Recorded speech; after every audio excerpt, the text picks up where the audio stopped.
আসসালামু আলাইকুম। আশা করি সকলে ভালো আছো এবং সুস্থ আছো। আজকে আমাদের ক্লাস 6 এর ফ্রি ক্লাসে সকলকে স্বাগত জানাচ্ছি এবং তোমাদের টিচার হিসেবে আমি থাকছি মুনতাহানুর মিম। আমি পড়ছি ঢাকা বিশ্ববিদ্যালয়। তো আজকে আমাদের শেষ ফ্রি ক্লাস থাকছে ক্লাস 6 এর জন্য। তো সবাই একটু কমেন্টে তোমার নামটা এবং তুমি কোন জায়গা থেকে যুক্ত হচ্ছে একটু কমেন্ট সেকশনে জানিয়ে দাও, তাহলে আমিও দেখতে পারবো আসলে কারা কারা আমাদের সাথে যুক্ত হচ্ছে। ওয়ালাইকুম আসসালাম সকলকে। আমাদের ক্লাস শুরু হয়ে গিয়েছে এখনই। তাসিনকে দেখছি যুক্ত হচ্ছে ঢাকা থেকে, প্রিয়া হচ্ছে আমাদের সাথে যুক্ত আছে, নাফিসা যুক্ত আছে, মুনতাহা যুক্ত আছে, মাহির যুক্ত আছে। ধন্যবাদ সকলকে।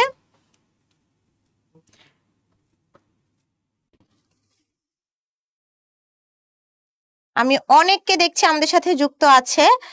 তো চলো আজকে আমরা ক্লাসটা শুরু করে দেই। মাঝে তোমাদের সাথে আরো অনেক অনেক ইন্টারাকশন হবে। সো আজকে আমাদের ক্লাসে মোটামুটি অনেকগুলো টপিক আছে। আমাদের প্রতিটা ক্লাসে কিন্তু ইংলিশ ফার্স্ট পেপার এবং ইংলিশ সেকেন্ড পেপারে বিভক্ত থাকবে যখন তোমরা রেগুলার ক্লাস করবে।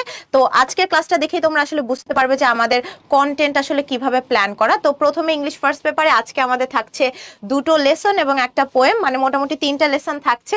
খুবই ইন্টারেস্টিং লেসনগুলো। এবং তারপরে আমাদের রিটেন পার্টেরও কিছু থাকছে, প্যারাগ্রাফ রাইটিং এবং আমাদের ইনফর্মাল লেটার রাইটিংটাও থাকছে।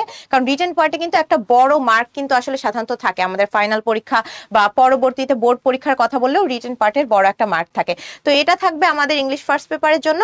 ইংলিশ সেকেন্ড পেপারে কিন্তু আমাদের আর্টিকেল থাকছে, গ্রামাটিক্যাল পার্টে আর্টিকেলের ব্যবহার, যেখান থেকে সাধারণত দেখা যায় যে ফাইনালে একটা প্যাসেজ সাধারণত থেকেই থাকে, একটা প্যাসেজ থাকে, ওখানে তোমাদের কারেক্ট আর্টিকেল ব্যবহারটা তোমাদের করতে হয়। তো চলো আজকে আমরা ক্লাসটা আর দেরি না করে শুরু করে দেই। তো প্রথমেই হচ্ছে আমাদের যেই লেসনটা আছে থ্যাঙ্কস ফর ইওর ওয়ার্ক, এটা তোমরা বইয়ে লেসন 5 এ পেয়ে যাবে, থ্যাঙ্কস ফর ইওর ওয়ার্ক। তো চলো প্রথমে আমরা বলে নেই যে লেসন আসলে আমাদের সাধারণত পরীক্ষায় যেভাবে কোশ্চেন থাকে বা তোমরা যখন বাসায় প্র্যাকটিস করবে, একটা খুব ভালো একটা টেকনিক হচ্ছে প্রথমে সাধারণত আমাদের যে কোনো একটা রিডিং প্যাসেজ থাকে, এ ধরনের একটা টেক্সট থাকে, তারপর আমরা দেখতে পারি কিছু এমসিকিউ কোশ্চেন থাকতে পারে, কিছু শর্ট কোশ্চেন থাকতে পারে, টেবিল ম্যাচিং থাকে অথবা ট্রু ফলস থাকে। তো এগুলোতে আসলে খুব ইজিলি কারেক্ট করার একটা ওয়ে হচ্ছে প্রথমে আমরা চলে যাব কোশ্চেনগুলো একটু পড়ে, তারপর আমরা টেক্সটটা পড়া শুরু করব। কারণ যখন কোশ্চেনগুলো আমরা পড়বো তারপর টেক্সটে ব্যাক যাব, তখন টেক্সটটা পড়ার সাথে সাথে কিন্তু আমাদের অ্যান্সারগুলো আমরা খুব ইজিলি পিক করতে পারবো। তো চলো আমরা একবার একটু ট্রাই করে দেখি যে আসলে আমাদের আজকে যেই টেক্সটটা পড়বো এখান থেকে সাধারণত পরীক্ষার হলেও সাধারণত এভাবেই আমাদের টেক্সটের পরে কিছু কোশ্চেন থাকে। সো আমাদের কোন কোন কোশ্চেন বের করতে হবে, এখানে প্রথমেই আছে যে what time does Bulbul wake up. মানে আমরা বুঝতেই পাচ্ছি যে একটা এই টেক্সটটা হয়তো কোন একটা ক্যারেক্টার আছে, এখানে একটা ক্যারেক্টার যার নাম বুলবুল, সে কয়টায় ঘুম থেকে উঠে সেটা আমাদের বের করতে হবে। তারপর where do the people of Shankar put their rubbish. তো শঙ্করের মানুষজন মানে একটা এলাকার মানুষজন কোন জায়গায় রাবিশ আসলে ফেলে। রাবিশ মানে কি, কে কে বলতে পারবে বলো তো? রাবিশটার অর্থ কি? একটা জিনিস আমরা মাথায় রাখি, রাবিশকে আমরা ওয়েস্টও বলতে পারি, অর্থাৎ এটা কিন্তু আমরা বেসিক্যালি আবর্জনা যেটাকে বলি। তো আবর্জনা হচ্ছে আবর্জনা বা ময়লা, সেটাকে আসলে রাবিশ বলা হয়। রাবিশের একটা সিনোনিম বা সমার্থক শব্দ ওয়েস্ট। এটা আমরা জেনে রাখবো, কারণ অনেক ক্ষেত্রেই টেক্সট কিন্তু পড়ার সময় ভালো করে প্রতিটা শব্দের অর্থ যাতে আমরা জেনে রাখি, কারণ এখান থেকে কিন্তু সমার্থক শব্দের মতো আমাদের কোশ্চেন আসে। ঠিক আছে, আচ্ছা। তো তার মানে আমরা হচ্ছে এটাও বের করতে হবে যে শঙ্করের মানুষজন আসলে ময়লা কোন জায়গায় আসলে ফেলে। Why does Bulbul think that all jobs are important. Bulbul কেন চিন্তা করে সব চাকরি গুরুত্বপূর্ণ, সেটাও আমরা টেক্সট পড়ে বের করতে হবে। What happened when Bulbul became sick. Bulbul যখন অসুস্থ হয়ে গেল তখন আসলে কি হয়েছিল। তার মানে আমরা বুঝতে পারছি যে টেক্সটের ভিতরে হয়তো কোনো এক সময় বুলবুল সেই ক্যারেক্টারটা অসুস্থ হবে। পরের কোশ্চেনটা দেখি, what will happen if Bulbul falls sick again. এখানে একটা জিনিস খেয়াল করো, সাধারণত রিডিং প্যাসেজ আমরা পড়ে অ্যান্সারটা খুব ইজি করা যায়, কিন্তু এখানে কিছু কিছু কনফিউজিং কোশ্চেন দেয়। যেমন দুই জায়গায় কিন্তু বলছে যে বুলবুল অসুস্থ হলে কি হবে, কিন্তু প্রথমটা ছিল যে বুলবুল অসুস্থ হলে কি হয়েছিল, এবং পরবর্তীতে হোয়াট উইল হ্যাপেন মানে একটা কিন্তু পাস্ট টেন্সে আছে, একটা হচ্ছে ফিউচার টেন্সে আছে। তার মানে একবার হচ্ছে যখন অসুস্থ হয়ে গিয়েছিল তখন কি হয়েছে সেটা জানতে হবে, তারপর যখন হচ্ছে আবার ফিউচারে বা আমাদের ভবিষ্যতে যখন সে আবার অসুস্থ যদি হয়, অ্যাগেইন সে যদি আবার অসুস্থ হয়ে যায় তখন কি হবে সেই জিনিসটাও বের করতে হবে। তার মানে এই ধরনের কোশ্চেনে ভুল করা কিন্তু খুবই ইজি, খুব তাড়াতাড়ি কোশ্চেন পড়ে দেখা যায় আমরা অ্যান্সার করে দেই। তো অ্যান্সার আসলে দুইটা কোশ্চেনের অ্যান্সার কিন্তু দুইটা হবে, মানে ভিন্ন অ্যান্সার হবে, কিন্তু দেখা যায় যে দুটাতেই অসুস্থতার কথা বলার কারণে আমরা অনেক সময় এই ধরনের কনফিউজিং কোশ্চেনগুলো কিন্তু অ্যান্সার ভুল করে থাকি। তো এগুলো ভালো করে আমাদের বুঝতে হবে যে আসলে কি চাচ্ছে। এরপর একদম নিজের একটা opinion related question, what will you say to Bulbul if you meet him? তুমি যদি বুলবুলের সাথে দেখা করো তখন তুমি কি বলবে? তো এটার জন্য আমাদের আগে টেক্সট পড়তে হবে। তো প্রথমে কোশ্চেনটা পড়ে নেওয়ার কারণ কি, যে এটা এভাবেই আমরা চেষ্টা করবো প্র্যাকটিস করতে। প্রথমে যে কোশ্চেনগুলো পড়ে নিলাম, অলরেডি আমরা সবাই কিন্তু জানি আমাদের টেক্সট থেকে কি কি ইনফরমেশন বের করতে হবে। তো কোশ্চেনগুলো আমি পড়েছি, তোমরাও কিন্তু কোশ্চেনগুলো দেখেছো, এটা কিন্তু মাথায় রাখতে হবে, কারণ আমরা টেক্সট পড়ে আবার কোশ্চেনে ব্যাক করব, তখন দেখবে খুব ইজিলি আমরা যে টেক্সটটা রিডিং পড়ছি তার সাথে সাথে আমরা ইনফরমেশনগুলো ধরে ফেলছি। কিন্তু পরীক্ষার হলে একটা কমন মিস্টেক করি, আমরা প্রথমে কি করি, টেক্সটটা অনেক সময় লাগিয়ে পড়ি, তারপর আবার কোশ্চেনে যাই, কোশ্চেনে যাওয়ার পর দেখা যায় যে কোশ্চেনটা পড়ে আমরা আবার টেক্সটটাকে আবার পড়তেই হয়। তো এটা না করার জন্য ইজিলি আমরা একটা এই ট্যাকটিকটা ইউজ করতে পারি। তো চলো এবার আমরা মেইন টেক্সটে চলে যাই। তো আমরা প্রথমে বুঝতে পারছি যে বুলবুল একটা ক্যারেক্টার নিয়ে টেক্সট। তো আমরা শুরু করি, Bulbul collects rubbish from the Shankar area in Dhaka. তো তার মানে আমরা কি বুঝতে পারছি, যে বুলবুল যে ক্যারেক্টারটা সে রাবিশ কালেক্ট করে। তার মানে আমরা ধরে নিতে পারছি যে বুলবুল ক্যারেক্টার আসলে কে হতে পারে বলো তো কমেন্ট সেকশনে। প্রথম আমরা ডেফিনেশনটা দেখেই বুঝতে পারছি কিন্তু বুলবুল আসলে কে, মানে এই ক্যারেক্টারটার আসলে কাজ কি। তো বুলবুলের কাজটা কি, কেউ কি কমেন্ট সেকশনে জানতে পারবে?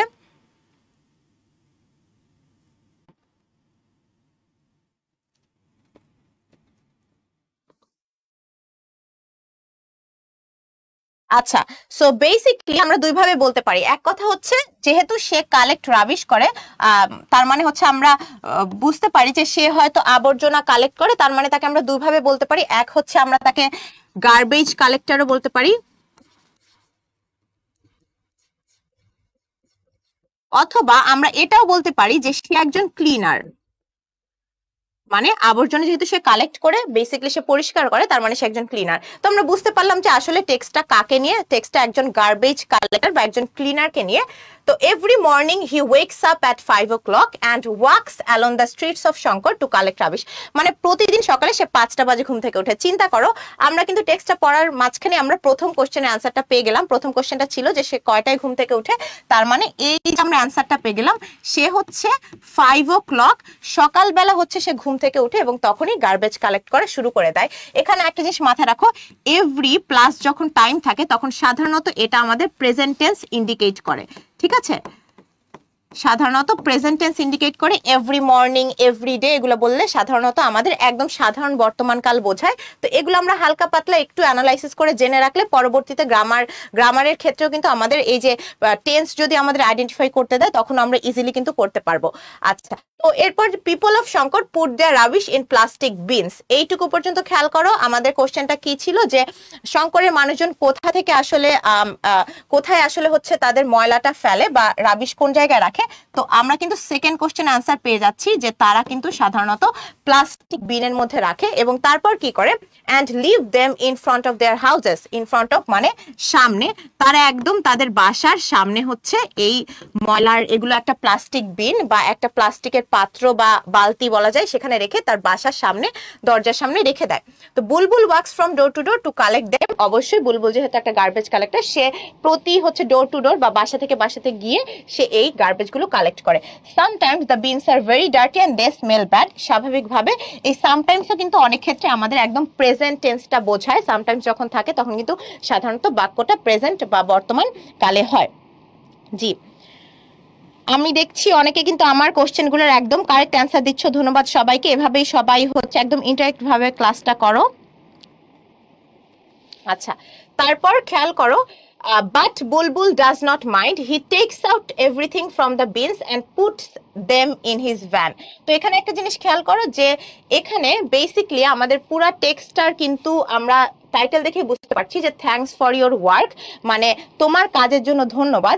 সাধারণত কিছু কিছু জব বা কিছু কিছু চাকরি থাকে যেটা সাধারণত খুব একটা আমরা দেখা যায় যে আমাদের জন্য অনেক গুরুত্বপূর্ণ, একটা সমাজে আমাদের ভালোভাবে জীবনযাপনের জন্য আসলে তাদের সাহায্য অনেক গুরুত্বপূর্ণ, কিন্তু তেমন একটা অ্যাকনলেজ বা তেমন একটা কিন্তু তাদেরকে আমরা হচ্ছে তাদেরকে থ্যাংক ইউ বলা হয় না, অ্যাকনলেজ করা হয় না। তো এরকমই একটা হচ্ছে কাজ, যারা হচ্ছে গার্বেজ কালেক্ট করে তাদেরকে দেখা যায় সাধারণভাবে আমরা খুব একটা গুরুত্ব অনেক ক্ষেত্রে দেয়া হয় না, তারা যতটুকু ইয়ে করে। তো এখানে কিন্তু এই লাইনের মাধ্যমে তার কিন্তু একটা তার যে আত্মত্যাগের একটা কথাও কিন্তু প্রকাশ পাচ্ছে। যে একটা জিনিস খেয়াল করো যে bins are dirty and they smell bad, মানে অবশ্যই এই ময়লার বালতিগুলো খুব ময়লা থাকে এবং তাদের খুবই দুর্গন্ধযুক্ত থাকে, but Bulbul does not mind. এটা দ্বারা কি বোঝানো হচ্ছে? বুলবুল ডাজ নট মাইন্ড দিয়ে দ্বারা অবশ্যই কি আসলে তার কোনো কিছু যায় আসে না?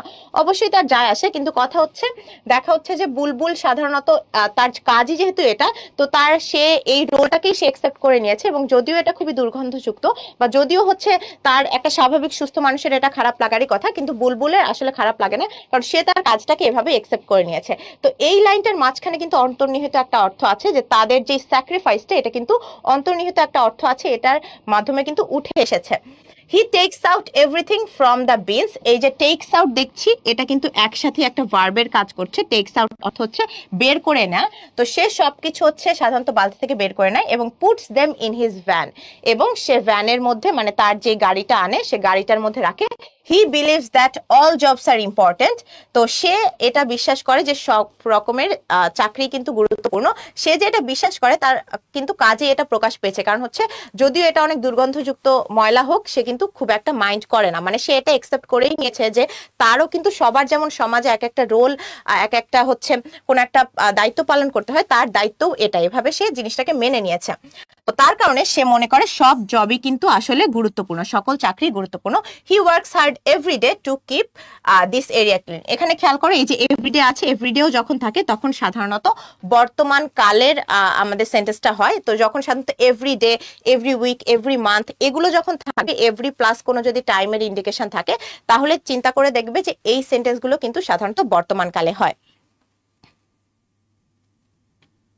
বিনস অর্থ হচ্ছে পাত্র। সাধারণত এখানে আসলে বিনস বলতে বালতির মতো বোঝানো হচ্ছে, ময়লা আসলে রাখে যে পাত্রে সেটাকে বোঝানো হচ্ছে beans.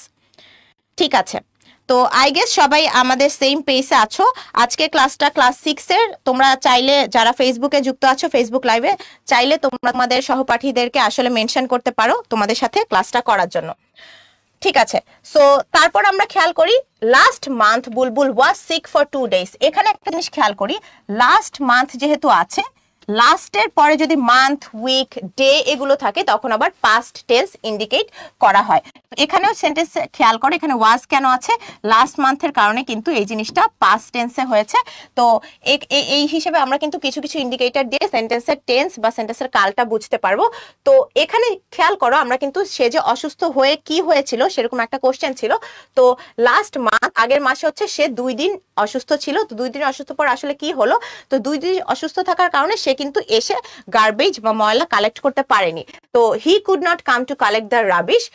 The people of Shankar were in great trouble. তো বেসিক্যালি আসলে কি হয়েছিল? এই যে দেখো, আমরা কিন্তু আরেকটা কোশ্চেনের অ্যান্সার পেয়ে গেছিলাম যে পিপল অফ শঙ্কর তারা কিন্তু অনেক বড় একটা ট্রাবলে ছিল। কেন ট্রাবলে ছিল? স্বাভাবিকভাবেই তোমরা গেস করতে পারছো যে they got piles of rubbish waiting in front of their houses.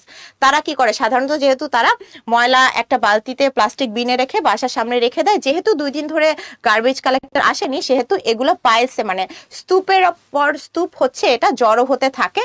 তো স্বাভাবিকভাবে এই ময়লা যদি জড়ো হতে থাকে তাহলে কি হবে? The whole area became dirty and unhygienic. তার মানে আমরা দুটো জিনিস জানতে পারলাম, যে পুরো এরিয়াটা, পুরো জায়গাটাই হচ্ছে ময়লা এবং অস্বাস্থ্যকর হয়ে যায়। আনহাইজেনিক মানে অস্বাস্থ্যকর। When Bulbul got well he came back to Shankar. মানে বুলবুল যখন সুস্থ হয়ে যায় তখন সে আবার শঙ্করে আসে। He collected everything from all the bins. তাহলে চিন্তা করো, সে কিন্তু তার রোল বা তার এখনো দায়িত্বটা সে তারপরও পালন করে। সে সুস্থ হয়ে যাওয়ার পর আবার এসে সবগুলো বিন থেকে ময়লা কালেক্ট করে। Bulbul does not want to fall sick again. সে আবার অসুস্থ হতে চায় না। কেন সে অসুস্থ হতে চায় না? হি রিয়েলাইজেস, এই জিনিসটা একটু ভালো করে খেয়াল করো, if he stops working even for a few days only the whole area will turn into a big dustbin.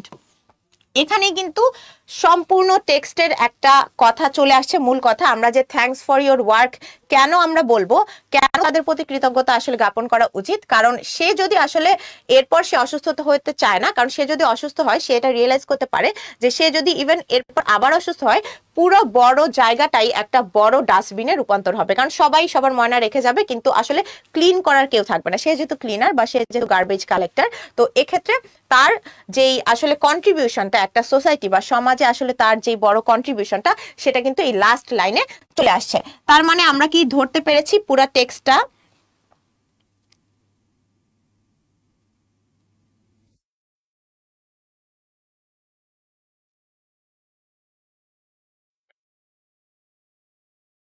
ঠিক আছে, তো চলো এবার হচ্ছে আমরা দেখি যে বলো তো কোন টাইমে বুলবুল আসলে উঠে। এবার হচ্ছে সবাই অ্যান্সার করবে। অলরেডি কিন্তু একবার আমাদের কোশ্চেন পড়ে আমরা একবার পড়ে ফেলেছি, দেখি অ্যান্সারে কে কে পারছো।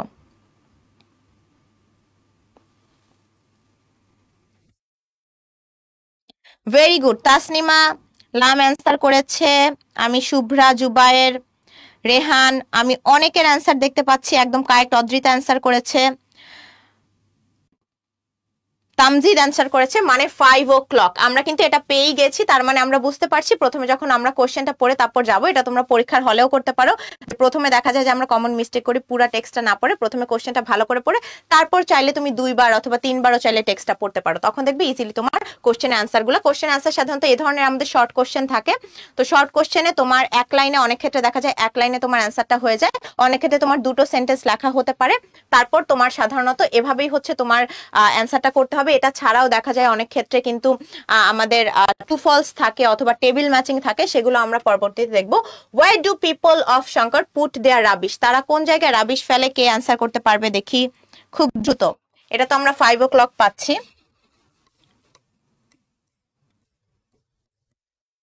কোন জায়গায় বলো তো, তারা কোন জায়গায়? ভেরি গুড, একটা প্লাস্টিক বিনে। প্লাস্টিক বিন, অর্থাৎ তারা সাধারণত একটা প্লাস্টিক বিনে ফেলে। তারপরে অ্যান্সার গুলো দেখি যে কেন বুলবুল চিন্তা করে অল জবস আর ইম্পর্টেন্ট, কারণ এখানে কিন্তু নিজের মতো করে সুন্দর করে টেক্সটটা পড়ে তোমার যেটা মনে হয় সেভাবে লিখতে পারো। তো এখানে আমরা লিখতে পারি কারণ বুলবুল চিন্তা করে যে প্রত্যেকটা আসলে জব বা প্রত্যেকটা চাকরিরই কিন্তু সমাজে একটা কন্ট্রিবিউশন আসছে, স্পেসিফিক একটা কন্ট্রিবিউশন আছে ইন আ সোসাইটি, যার কারণে সে চিন্তা করে সব জবই কিন্তু important. What happened when Bulbul became sick, কি বুলবুল যখন অসুস্থ হয়ে গেছে তখন কি হয়েছিল এটাও আমরা জানি। তখন কি হয়েছিল যে সব পুরো এরিয়ার মানুষজন অনেক একটা বড় ট্রাবল বা একটা বড় হচ্ছে ঝামেলায় পড়ে গিয়েছিল। কেন ঝামেলায় পড়ে গিয়েছিল? কারণ তারা সবাই যদিও ময়লাটা বাহিরে রাখে কিন্তু ক্লিন করার আসলে কেউ ছিল না। তারপর এটা যদি আবার হচ্ছে সে যদি আবার অসুস্থ হয়ে যায় তখন কি হবে, পুরো এরিয়াটা একটা বড় ডাস্টবিন হয়ে যাবে। এগুলো কিন্তু একদম হচ্ছে সুন্দর করে একদম আন্ডারলাইন করে দেওয়া আছে অ্যান্সার গুলো। তারপর what will you say to Bulbul if you meet him, এটা তোমার একদম নিজের যেটা তোমার মনে হয় সেভাবে তুমি বলতে পারো। যেমন আমার যদি বুলবুলের সাথে দেখা হয় আমি কি বলবো, যে আমি হয়তো এটা বলবো যে thank you very much for your contribution in this society, তাই না? মানে তোমার এই সোসাইটিতে কন্ট্রিবিউশনের জন্য অনেক অনেক ধন্যবাদ, অথবা thank you very much for helping us live a better life, তাই না? এভাবে সুন্দর করে সিম্পল ভাবে তোমার যেটা মনে হয় বুলবুলকে, যেটা আসলে এটা নিজের চিন্তা ভাবনারও কিছু কোশ্চেন থাকবে হয়তো। তো এরকম আমরা হচ্ছে সাধারণত কিছু কোশ্চেন থাকে স্পেসিফিক, তোমার শুধুমাত্র ইনফরমেশন বের করতে হবে। যেমন আমরা 5 o'clock প্লাস্টিক বিন বের করছি, কিছু সম্পূর্ণ টেক্সট পড়ে তোমার তারপর যেটা বুঝে দিতে হবে। যেমন হচ্ছে আমাদের সি এবং আমরা এফটা পাচ্ছি। তো এরপর আবার কিছু কোশ্চেন আসে একদম ডাইরেক্ট হচ্ছে 2-3 লাইনে হয়তো ভালো করে দেওয়া আছে, তুমি ওটাকে সুন্দর করে কনসাইজ করে 1 লাইনে 2 লাইনে নিজের মতো করে লিখতে হবে। তো এভাবেই আমাদের সাধারণত থাকে। এবার এটা আমাদের থাকলো একটা হোমওয়ার্কটা আমাদের একদম ক্লাসটা শেষ পর্যন্ত তোমরা করতে হবে, কারণ ক্লাস শেষে কিন্তু আমাদের রিটেন পার্ট বা এটার পরে আমাদের রিটেন পার্টেরও কিছু থাকবে। তো রিটেন পার্টটা ভালো করে করলে, প্যারাগ্রাফ রাইটিং ভালো করে তুমি করতে পারলে তখন তুমি কিন্তু হচ্ছে এটা খুব ইজিলি করতে পারবে। তো সাধারণত এটা আবার বলে রাখি, প্যারাগ্রাফ কিন্তু তোমাদের আসে ফাইনালে, তো এটাতে একটা বড় একটা মার্ক কিন্তু সাধারণত থাকে। তো প্যারাগ্রাফে ভালো মার্ক করার জন্য এখন থেকেই রেগুলার প্যারাগ্রাফ প্র্যাকটিসের মধ্যে থাকবে। তোমাদের ইংলিশ ফর টুডেতে কিন্তু দেখবে অনেক অ্যাক্টিভিটির মধ্যেই কিন্তু প্যারাগ্রাফের অ্যাক্টিভিটি আছে। এখানে যদিও কম্পোজিশন আছে, কম্পোজিশনে তোমার বেসিক্যালি 3-4টা প্যারাগ্রাফ মিলাই তোমার বড় করে লিখতে হবে। তো এখানে সাধারণত ফাইনালে তোমাদের প্রশ্ন থাকবে, কয়েকটা প্রশ্ন তোমার অলরেডি দিয়ে দেওয়া থাকবে, যেমন এরকম কিছু প্রশ্ন থাকবে। প্রশ্নগুলোর অ্যান্সারগুলো সিকোয়েন্স অনুযায়ী বা ধারাবাহিকভাবে তুমি প্রশ্নগুলোর অ্যান্সার সুন্দর করে লিখে একটা প্যারাগ্রাফে উপস্থাপন করতে হবে। এটাই বেসিক্যালি প্যারাগ্রাফ, মানে নিজে থেকে যে খুব একটা তোমার কঠিন আসবে এরকম কিছু না। তোমার প্রতিটা প্রশ্নের অ্যান্সারই তোমার সুন্দর ধারাবাহিকভাবে লিখে তোমার একটা সুন্দর প্যারাগ্রাফ তৈরি করতে হবে।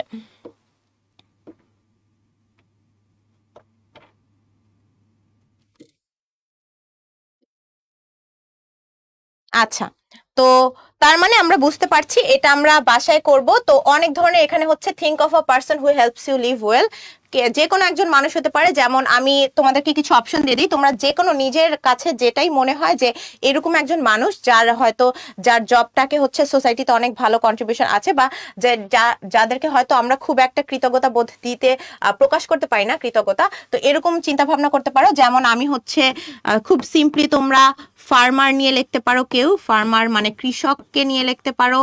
এটা ছাড়াও আমরা আর কি হতে পারি, শপকিপারকে নিয়ে লিখতে পারো, শপকিপার বা হচ্ছে দোকানদার। সাধারণত এদের কন্ট্রিবিউশন কিন্তু আমরা খুব একটা দেখা যায় সমাজে ওভারলুক করে চলে যাই, বাট এভাবে আমরা হচ্ছে লিখতে পারি। এটা ছাড়াও আমাদের ইভেন রিক্সা পুলারকে নিয়েও আমরা কিন্তু লিখতে পারি, ঠিক আছে, মানে রিক্সা চালক।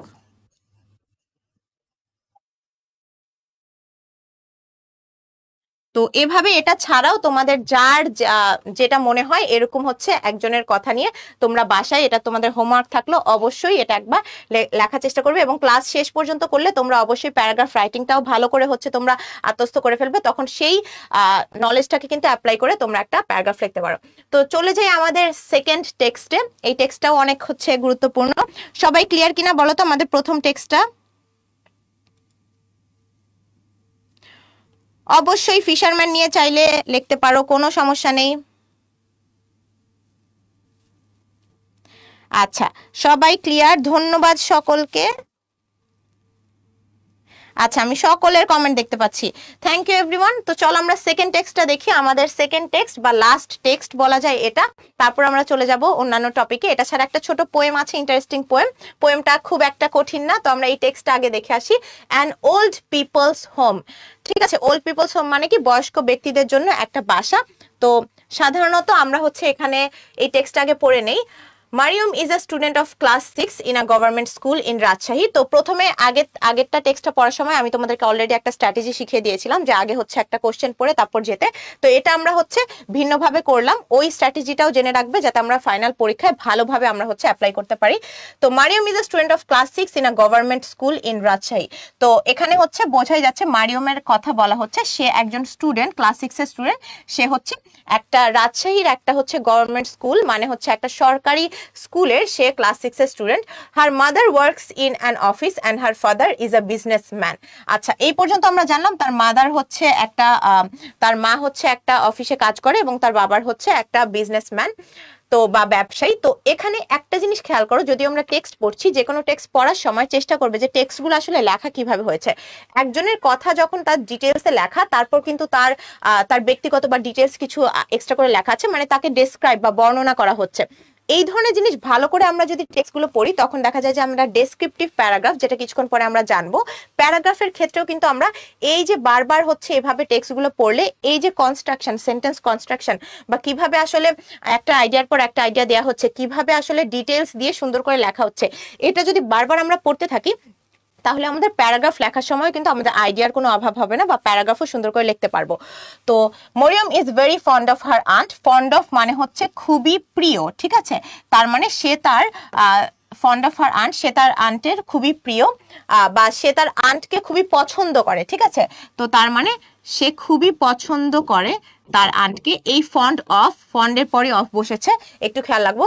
হার ফাদার্স সিস্টার, তার মানে আন্টের পরিচয় এখন দেওয়া হচ্ছে, তার ফাদার্স সিস্টার মানে তার বাবার বোন। তো সুরাইয়া বেগম, তার মানে হচ্ছে তার একদম পরিচয় দেওয়া হচ্ছে নাম, who lives in another part of the same town, যে হচ্ছে একই শহরের অন্য একটা পার্টে বসবাস করে। On Fridays she often goes to her aunt's place. এই পর্যন্ত একটু খেয়াল করি, অফেন ওয়ার্ডটা আমরা দেখতে পাচ্ছি, এটাও কিন্তু যখন কোনো সেন্টেন্সে অফেন দেখতে পারবে, এভরি দেখতে পারবে, সামটাইমস দেখতে পারবে, তারপর এভরি উইক, এগুলো কিন্তু আগেও আমরা খেয়াল করছি। এগুলো যখন দেখতে পারবে তখন চিন্তা করবে যে এই সেন্টেন্সগুলো কিন্তু সাধারণত প্রেজেন্ট ইনডিফিনিট টেন্সে হয়, বা সাধারণ বর্তমান টেন্স যেটা হয় সেখানে হয়। তো এটা দেখে কিন্তু পরবর্তীতে অবশ্যই তোমরা হচ্ছে যখন রেগুলার ক্লাসগুলো করবে, টেন্সের ক্লাসও আসবে, তখন দেখবে যখন পড়ার সময় বারবার এগুলো আইডেন্টিফাই করতে থাকবে, তখন টেন্সও খুব ইজিলি তুমি আইডেন্টিফাই করতে পারবে যে আসলে কোনটা কোন টেন্স। তো সাধারণত অফেন থাকলেও প্রেজেন্ট টেন্সে হয়, প্রেজেন্ট ইনডিফিনিট টেন্সে হয়। গোজ to her aunt's place and spends time with her. তো এখানে কি বলা হচ্ছে যে শুক্রবারে সাধারণত সে কি করে, তার আন্টের বাসায় গিয়ে তার আন্টের সাথে সময় তার হচ্ছে স্পেন্ড করে। Suraiya Begum is a retired school teacher. এবার চলে আসি আমরা সুরাইয়া বেগমের ব্যাপার নিয়ে, যে সুরাইয়া বেগম নিয়ে কি বলা হচ্ছে, যে সে একজন রিটায়ার্ড স্কুল টিচার, সে অবসরপ্রাপ্ত একজন school teacher. She is a widow and leaves alone. Widow মানে কি? উইডো মানে হচ্ছে বিধবা, বা হয়তো তার হাজবেন্ড মারা গিয়েছে, তাই যাকে হচ্ছে উইডো বলে, অ্যান্ড লিভস অ্যালোন, এবং একাকী বাস করে। হার হাজবেন্ড ডাইড 3 years ago। তার মানে আমরা সুরাইয়া বেগমের পরিচয় পাচ্ছি। এখানে একটু গুরুত্বপূর্ণ ব্যাপার হচ্ছে যে পরে যখন যে কোনো ধরনের কোশ্চেন বা ট্রু ফলস আসবে, তখন কিন্তু আমাদের এই ইনফরমেশনগুলো অবশ্যই মাথায় রাখতে হবে, এবং বিভিন্ন নতুন নতুন টার্ম যেগুলো আমরা অলরেডি জানি না, সেগুলো টার্মেরও কিন্তু আসলে ডেফিনেশন বা ব্যাখ্যাগুলো আমাদের মাথায় রাখতে হবে, কারণ এগুলো আমাদের টেবিল ম্যাচিং এর জন্য খুবই গুরুত্বপূর্ণ। এই টেক্সট পড়ার পরেই আমরা দেখব যে কিভাবে আসলে আসে কোশ্চেনগুলো। Her 2 daughters are married and live with their families abroad। তার মানে তার বললোই যে সে উইডো, তার মানে তার হাজবেন্ড নেই, এবং তার 2জন যে মেয়ে আছে তারা অলরেডি বিবাহিত, এবং তারা অ্যাব্রড মানে হচ্ছে বিদেশে বসবাস করে। তো they talk to her over telephone. এখানে একটা খেয়াল করো, টেলিফোনের আগে কিন্তু ওভার আছে, ওভার প্রিপোজিশনটা বসেছে, এটা একটা প্রিপোজিশন। এবং যখন কোনো কিছু টেলিফোন দিয়ে কোনো কিছু করা হয়, মানে কথা বলা হয় কি দ্বারা? টেলিফোন দ্বারা, যার কারণে এখানে কিন্তু টেলিফোনের আগে ওভার বসেছে। সাধারণত টেলিফোন দ্বারা কোনো কারোর সাথে কথা হলে তার আগে কিন্তু প্রিপোজিশন ওভারটা বসে। প্রিপোজিশনেরও যখন দেখবে যে অনেক ক্ষেত্রে কিন্তু আমাদের কিছু প্যাসেজ থাকে ইংলিশ সেকেন্ড পেপারে, এটা যদিও English first paper, English second পেপারে কিছু প্যাসেজ থাকে এরকম প্রিপোজিশনের একটা প্যাসেজ, ওখানে তোমার হচ্ছে প্রিপোজিশন বসাতে হবে। এগুলো ভালো করে পড়লে কিন্তু দেখবে অনেক প্রিপোজিশন অলরেডি তোমার ইংলিশ ফর টুডে থেকেই কভার হয়ে যাচ্ছে। ঠিক আছে, অবশ্যই প্রাপ্তি লিখেছে ক্লিনার নিয়ে লেখা যাবে কিনা, তোমরা এখনো দেখি প্যারাগ্রাফ রাইটিং এ আসো, অবশ্যই ক্লিনার নিয়ে যেহেতু আছে, ক্লিনার নিয়েই লিখতে পারবে, কোনো সমস্যা নেই। যেটা তোমাদের মনে হয় সেটা নিয়ে লিখবে, বাট হচ্ছে একটা হোমওয়ার্ক থাকলো, এটা লিখতে হবে। তো এরপর আমরা যাই যে and come to visit her whenever they get time. তার মানে হচ্ছে এখানে কি বলা হচ্ছে, যে তারা সাধারণত ফোনে কথা বলে, এবং হচ্ছে যখন তারা সময় পায় তখন তারা হচ্ছে দেখা সাক্ষাৎ করতে আসে। Suraiya Begum has a lot of free time. একটু খেয়াল করো, তার অনেক হচ্ছে অবসর সময়। ফ্রি টাইম মানে কি? অবসর সময় আছে। তারপর সে স্পেন্ডস হার টাইম, এই জিনিসটা একটু লক্ষ্য করো, সে আসলে তার অবসর সময়গুলো কিভাবে সে খরচ করে।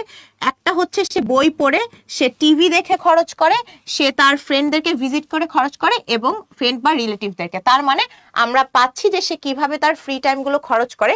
Sometimes she writes letter to her old colleagues. এটাও খেয়াল করো যে সামটাইমস থাকলেও কিন্তু কি হয়, আমরা হচ্ছে জানি যে প্রেজেন্টে হয়, যেমন হচ্ছে শি রাইটস লেটার, এখানে কিন্তু প্রেজেন্টেই আছে, আমরা দেখতে পাচ্ছি। Sometimes she writes letter to her old colleagues. সে পুরাতন, কলিগ মানে কি? কলিগের এই কিছু কিছু ছোট ছোট টার্ম আমরা জানি। এখন কলিগ মানে কি, কেউ কি অ্যান্সার করতে পারবে? হ্যাঁ, কলিগ মানে তো কলিগ, তাই না?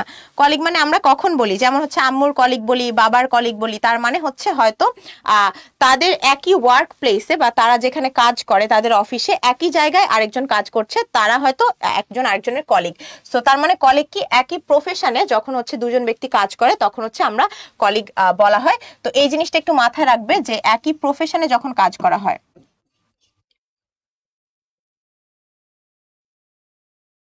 ঠিক আছে, তখন এরকম দুইজন ব্যক্তি থাকলে একজন আরেকজনের কলিগ হয়। তো ছোটখাটো টার্ম আমরা অলরেডি অনেকে, আমি জানি 90% এর অর্থ জানো, কিন্তু এই ধরনের ছোটখাটো টার্ম দিয়েই কিন্তু আমাদের টেবিল ম্যাচ করতে দেয়, তো তখন যাতে আমরা কনফিউজ না হয়ে যাই। But nowadays she often gets bored of doing, আমরা আবার অফেন পাচ্ছি, অফেনের পর গেটস আছে, মানে বুঝতে পারছো জিনিসটা কিন্তু প্রেজেন্টে, তার মানে এখনকার সময় সে often gets bored of doing all this things. Bored মানে কি? বোর্ড মানে কে বলতে পারবে? এই যে ছোটখাটো টার্ম, এগুলো টেবিল ম্যাচিং এর জন্য গুরুত্বপূর্ণ। বোর্ড মানে কোনো কিছু সম্পর্কে একঘেয়েমি হয়ে যাওয়া বা কোনো কিছুতে খুব ইন্টারেস্ট না পাওয়া, তো খুব একটা ভালো না লাগা, সেটাকেই বোর্ড বলে। তো board of doing this things মানে সে সাধারণত এগুলো করে তার অনেক সময় নষ্ট, মানে সময়টা খরচ করে, কিন্তু সে অফেন বা বেশিরভাগ সময় হচ্ছে সে বোর্ড হয়ে যায় এসব জিনিস করতে, বা এগুলো করতে গিয়ে তার কাছে একঘেয়েমি লাগে। She wants to do something more meaningful. Meaningful মানে কি? সে আরো এমন কিছু করতে চায় যেটা আরো বেশি মিনিংফুল। সাধারণত তুমি যদি বই পড়ো অথবা হচ্ছে টিভি দেখো, টিভি দেখার পর তুমি টাইমটা হয়তো তোমার নষ্ট হচ্ছে, কিন্তু এটার কি কোনো ফ্রুটফুল বা ভালো কোনো কি আউটকাম, ফলাফল কি আছে? হয়তো তুমি টিভি দেখলে, টিভিতে একটা কোনো কিছু, একটা নাটক বা সিনেমা দেখার পর জিনিসটা শেষ হয়ে গেল, এটা কি তোমার লাইফে কোনো পজিটিভ কোনো প্রভাব ফেলছে? দেখা গেল ফেলছে না। তো সে এরকম কোনো পজিটিভ কোনো একটা প্রভাব যেটার থাকে, এরকম হচ্ছে সে কিছু করতে চায়।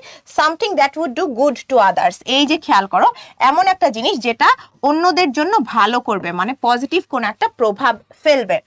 She is planning to establish an old people's home, এই ব্যাপারটা অনেক ইম্পর্টেন্ট লাইনটা। সে আসলে কি করতে চাচ্ছে? সে হচ্ছে ওল্ড পিপলদের হোম বা বয়স্ক মানুষদের জন্য একটা আবাসস্থল সে তৈরি করতে চাচ্ছে। কোথায়? In her locality. লোকালিটি মানে তার যেই এরিয়া আছে সেখানে, এটার একটা সিনোনিম তার নিজের এরিয়া, এটা রাখতে পারো ওন এরিয়াতে। She knows some elderly people live all alone, সে জানে সাম এল্ডারলি পিপল মানে হচ্ছে কিছু বয়স্ক মানুষ একলা বসবাস করে। They have no one to take care of them. Take care মানে কি? এখানে একটু খেয়াল করো, টেক কেয়ার অর্থ হচ্ছে দেখাশোনা করা। সাধারণত একটা জিনিস মাথায় রাখবে যে অনেক ক্ষেত্রে দুটো অথবা তিনটা শব্দ মিলেও ভার্ব হিসেবে বসে, যেগুলোকে অনেক ক্ষেত্রে ফ্রেজাল ভার্ব বলা হয় অথবা গ্রুপ ভার্ব বলা হয়। টার্মিনোলজি এখন তোমাদের জন্য হয়তো গুরুত্বপূর্ণ না, কিন্তু জেনে রাখবে এই যে টেক কেয়ার, এটার অর্থ একসাথে দেখাশোনা করা, জেনে রাখো। দে অফেন ফিল হেল্পলেস, আবার অফেন পাচ্ছি যে তারা হচ্ছে কি করে? তারা হেল্পলেস এবং মিজারেবল, তারা অসহায় এবং দুঃখিত ফিল করে। মিজারেবল মানে কি? মিজারেবল মানে হচ্ছে খুবই দুঃখিত, এটাও জেনে রাখো, কারণ এগুলো আমাদের কিন্তু যে টেবিল ম্যাচিং অথবা অনেক ক্ষেত্রে শর্ট কোশ্চেন আসলেও এগুলো সাধারণত দিয়ে আসে যে এটার অর্থ কি বা এটার সমার্থক শব্দ কি, মানে খুবই দুঃখী। ঠিক আছে, they need care and support, তাদের সাধারণত পরিচর্যা এবং তাদের সহায়তার দরকার হয়। As part of her plan, Suraiya Begum starts to visit families, she talks to a number of people. আচ্ছা, আ নাম্বার অফ পিপল মানে কিছু সংখ্যক মানুষের সাথে সে কথা বলা শুরু করে। সে যেহেতু একটা প্ল্যান পরিকল্পনা করছে যে বয়স্ক মানুষদের জন্য একটা আবাসস্থল তৈরি করবে, তার কারণে সে পরিকল্পনা শুরু করে। মিজারেবল মানে অনেক বেশি দুঃখিত বা অনেক বেশি কষ্টদায়ক, এরকম কিছুকে মিজারেবল বলা হয়। She tries to find out, এই যে ফাইন্ড আউট, আবার আমরা টেক কেয়ার যেভাবে বলছি তেমন ভাবে ফাইন্ড আউট অর্থ হচ্ছে খুঁজে বের করা, খুঁজে বের করা। তার মানে she tries to find out the problems of elderly people in their families, মানে সে খুঁজে বের করার চেষ্টা করে যে এল্ডারলি বা বয়স্ক মানুষজন কি কি সমস্যা আসলে সাধারণত ফেস করে। She understands that old people are lonely and often they become sick, মানে সে এটা বুঝে যে বয়স্ক মানুষরা সাধারণত একা থাকে, লনলি মানে একা থাকে, এবং সে প্রায় সময় হচ্ছে তারা কি হয়? অসুস্থ হয়ে যায়। They have nobody to look after them, এই যে লুক আফটার মানেও হচ্ছে কারো দেখাশোনা করা, তার মানে হচ্ছে তাদের হচ্ছে কেউ আসলে দেখাশোনা করার কেউ নেই। অন ফ্রাইডেজ, সাধারণত শুক্রবার গুলোতে কি হয়? She often takes Maryam with her on this visits, তার মানে সে যে আসলে একটু দেখা সাক্ষাৎ করতে যায় বয়স্ক মানুষদের সাথে, সে কিন্তু মরিয়মকে নিয়ে যায়। মরিয়মের পরিচয় কিন্তু একদম প্রথমেই দেওয়া হয়েছে যে সে কোথায় থাকে, তার মানে মরিয়ম হচ্ছে তার আন্টের সাথে এইসব ভিজিটে যায়, দেখতে যায়। Mariam has already become very friendly with some of the old man and women, মানে মরিয়মও যেহেতু তার সাথে যায়, অলরেডি সে অনেক বেশি পরিচিত হয়ে হয়ে যায় এরকম মানুষদের সাথে। They all love Mariam very much, তারা সবাই মরিয়মকে অনেক অনেক ভালোবাসে। She tells them about her school and friends, মরিয়মও কি করে, মরিয়মও কিন্তু তাকে সবাইকে হচ্ছে তার স্কুল এবং তার বন্ধু বান্ধব সম্পর্কে কথা বলে, তার ফ্যামিলি সম্পর্কে বলে, তার স্টাডিজ সম্পর্কে বলে। And they often tell her funny stories, fairy tales and ghost stories. তার মানে হচ্ছে তারাও হচ্ছে সেই বয়স্ক মানুষজন তাকে সাধারণত কি বলে, তাকে সাধারণত অনেক ধরনের কাহিনী শোনায়। সিক মানে হচ্ছে অসুস্থ।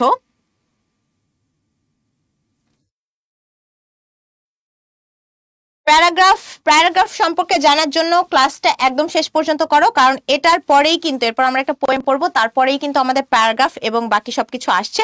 সো ওটাও আমাদের করতে হবে, তাহলে খুব ইজিলি তোমরা প্যারাগ্রাফ সম্পর্কে যে ধরনের তোমরা কোশ্চেন করছো সবগুলোর অ্যান্সার পেয়ে যাবে। ঘোস্ট মানে হচ্ছে ভূত, ভূতের গল্প বলে। ফেয়ারি মানে পরী, পরীর গল্প বলে, ঠিক আছে। এবং হচ্ছে ফানি স্টোরি, হাস্যরসাত্মক অনেক ধরনের কাহিনী বলে।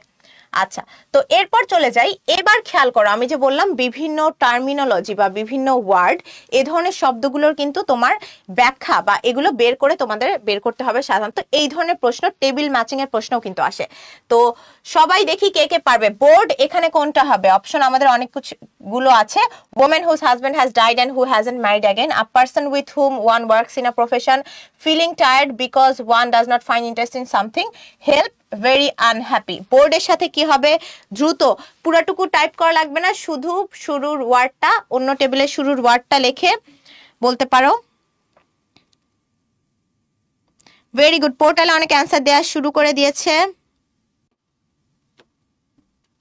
ফেসবুকেও আমি দেখছি অনেকে অনেক সুন্দর করে অ্যান্সার দিচ্ছে। আচ্ছা, ভেরি গুড, সবাই কারেক্ট অ্যান্সার দিচ্ছ। বোর্ড কিন্তু হচ্ছে feeling tired because one does not find interesting something, মানে একটা জিনিস বারবার করতে গিয়ে আমরা বললাম না যে সে হচ্ছে বই পড়ে টিভি দেখে আসলে সে হচ্ছে বোর হয়ে যায়, যার কারণে সে ভালো কিছু করতে চায় যেটা মানুষ বা সমাজের জন্য ভালো কোনো একটা ফল নিয়ে আসবে। তার মানে এখানে বোর্ড কিন্তু হচ্ছে feeling tired because one does not find interesting something. Miserable কি হবে বলো তো? আমার কথায় অলরেডি কিন্তু চলে এসেছে মিজারেবল। মিজারেবল কি হবে? Very good. নমি, প্রভা, মাসিয়াত, সাদমান, তাসিন, তাসনুভা, আরমান সবাই একদম কারেক্ট অ্যান্সার দিচ্ছে। মিজারেবল হচ্ছে আমাদের ভেরি আনহ্যাপি, মানে খুবই দুঃখজনক যেটা, সেটা হচ্ছে মিজারেবল বা ভেরি আনহ্যাপি। কলিগ কি হবে বলো তো? প্রত্যেকটা কথার কিন্তু দেখেছো আমাদের আগে যখন আমরা পড়েছি, যারা ভালো করে ক্লাসটা করছো তারা কিন্তু প্রত্যেকটাই ধরতে পারবে। কলিগ কি হবে? Colleague. Very good Tasin, Maliha, সকলে একদম কারেক্ট অ্যান্সার দিচ্ছ। কলিগ হচ্ছে আ person with hmm one works in a profession. আমি বললাম না যে প্রফেশনে হচ্ছে যখন একই প্রফেশন থাকে তখন একজন একজনের কলিগ হয়, সেটা। উইডো কি হবে? এটাও কিন্তু আমাদের কথায় চলে এসেছে, উইডো।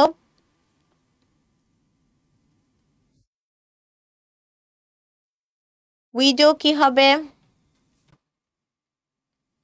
ফেসবুকে আমি দেখছি ফাহমিদা আক্তার, ফাহমিনা আক্তার কমেন্ট করেছে, ফারজানা কমেন্ট করেছে, সবার কমেন্ট আমি দেখতে পাচ্ছি। ইপো কমেন্ট করেছে, ফজলুল কমেন্ট করেছে, ধন্যবাদ সকলকে। উইডো হচ্ছে woman whose husband has died and who hasn't married again, মানে যার স্বামী মারা গিয়েছে তাকেই হচ্ছে উইডো বা বিধবা বলা হয়। সাপোর্ট কি হবে? সাপোর্ট হচ্ছে স্বাভাবিকভাবে হেল্প। তার মানে আমরা কিন্তু সাপোর্ট মানে হচ্ছে অবশ্যই সহায়তা করা, হেল্পও সহায়তা করে, এটা আই গেস সবাই পারবে। তো মোটামুটি আমরা বুঝতে পারছি যে আমাদের টেক্সট থেকে কিন্তু প্রশ্ন এ ধরনেরও আসে। আমরা প্রথম টেক্সটটা পড়ার পর দেখলাম কিছু আমাদের শর্ট কোশ্চেন এরকম আসে, একদম এমসিকিউর মতো কিছু আসে, আবার এভাবে কিন্তু টেবিল ম্যাচিংও আমাদের দেয়। তখন ভালো করে যদি আমরা টেক্সটগুলো ভালো করে আমাদের পড়া থাকে, প্রতিটা ওয়ার্ডের মিনিং যদি আমরা জানি, তখন খুব ইজিলি আমরা কিন্তু এখানে হচ্ছে ফুল মার্কসটা পাওয়া পসিবল। তো এভাবে একটা আসবে। এবার আমাদের আছে ট্রু ফলস। আমি ট্রু ফলসের সিস্টেমটা বলে দিব। এটা হচ্ছে অলরেডি যেহেতু টেক্সট পড়া হয়ে গেছে, বাসায় হচ্ছে করবে। আমি প্রথমটা একবার করে দিলাম।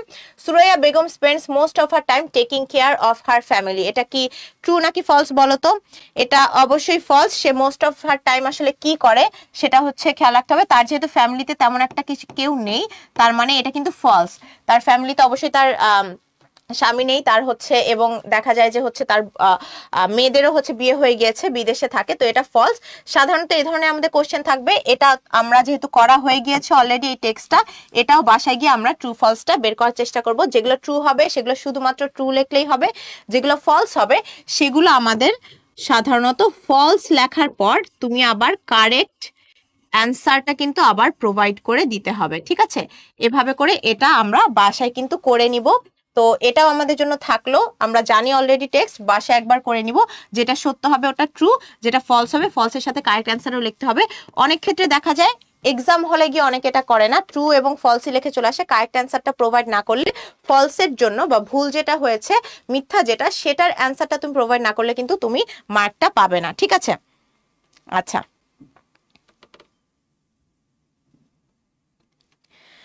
তো চলো এবার হচ্ছে আমরা চলে যাই আমাদের একটা ছোট পোয়েমের পরেই আমাদের ইংলিশ ফর টুডে পার্ট মোটামুটি আমাদের শেষ হয়ে যাবে। পোয়েমটা খুবই ইন্টারেস্টিং।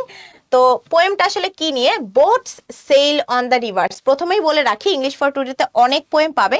এই পোয়েমগুলো খুবই গুরুত্বপূর্ণ, তোমাদের এক্সামের জন্য বললেও গুরুত্বপূর্ণ, রিয়েল লাইফের জন্য বললেও অনেক গুরুত্বপূর্ণ। পোয়েমগুলো ভালো করে কিন্তু যদি পড়ো, এখানে খুব মজার কিছু হচ্ছে শেখা যায়, মানে রিয়েল লাইফে তুমি অ্যাপ্লাই করতে পারবে, বা তোমাকে অনেক ভালো কিছু মোরাল কিছু শিক্ষা কিন্তু দিবে এই পোয়েমগুলো।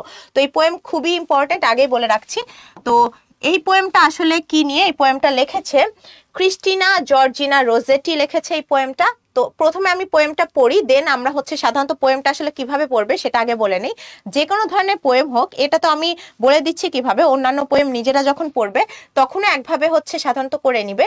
একটা পোয়েম হচ্ছে পড়ার পর, তুমি পোয়েমটা পড়ার পর তুমি মেইন আইডিয়া বা পোয়েমের কি কি ধারণা, আসল কি কি ধারণা পেয়েছো, সেই ধারণাগুলো সুন্দর করে নোট ডাউন করে নিবে, যে পোয়েমটা পড়ে আমি এই জিনিসগুলো বুঝেছি। অন্তর্নিহিত অর্থ বা ভিতরের অর্থ আসলে কি কি দিচ্ছে। সাধারণত আক্ষরিক অর্থ কিছু কিছু দেখেই তুমি বুঝতে পারছো যে এটা এটা বলছে, কিন্তু আসলে পোয়েট বা অথার বা কবি আসলে কি বোঝাতে যাচ্ছে পোয়েমের দ্বারা তোমাকে, সেটা সুন্দর করে কিন্তু আলাদা করে লিখে রাখবে। কারণ এই ধরনের কোশ্চেন, এই ধরনের অ্যান্সার এবং এই বোঝাটা কিন্তু অনেক ইম্পর্টেন্ট, তোমার পরীক্ষার জন্য বলি আর সাধারণভাবে পড়াশোনার জন্যই বলি। তো আমরা শুরু করি। Boats sail on the rivers and ships sail on the seas. খেয়াল করো, বোটস মানে নৌকা, নৌকা, সেল মানে কি? সেল অন অর্থ হচ্ছে চালিত হওয়া, ঠিক আছে, অগ্রসর হওয়া। তার মানে আমরা সেল অনটা একটু লিখে রাখি, যেহেতু এটা আমাদের জন্য নতুন। এটা মানে হচ্ছে আমরা অগ্রসর হওয়াও বলতে পারি, বা হচ্ছে চালিত থাকা, ঠিক আছে, কোনো কিছু চালিত, চলমান, এগুলো বলতে গেলে আমরা সেল বোঝাই। তো তার মানে এই ওয়ার্ডটা কিন্তু একটু গুরুত্বপূর্ণ, এখানে কয়েকবার এসেছে সেল কথাটা, এই যে আমরা দেখতে পাচ্ছি। তার মানে বোট মানে নৌকা, নৌকা সাধারণত কোথায় থাকে? নৌকা থাকে আমাদের নদীতে। Ships sail on the seas, ships মানে হচ্ছে জাহাজ, জাহাজ সাধারণত কোথায় থাকে? নৌকা যখন নদীতে থাকে, জাহাজ থাকে হচ্ছে আমাদের সমুদ্রে।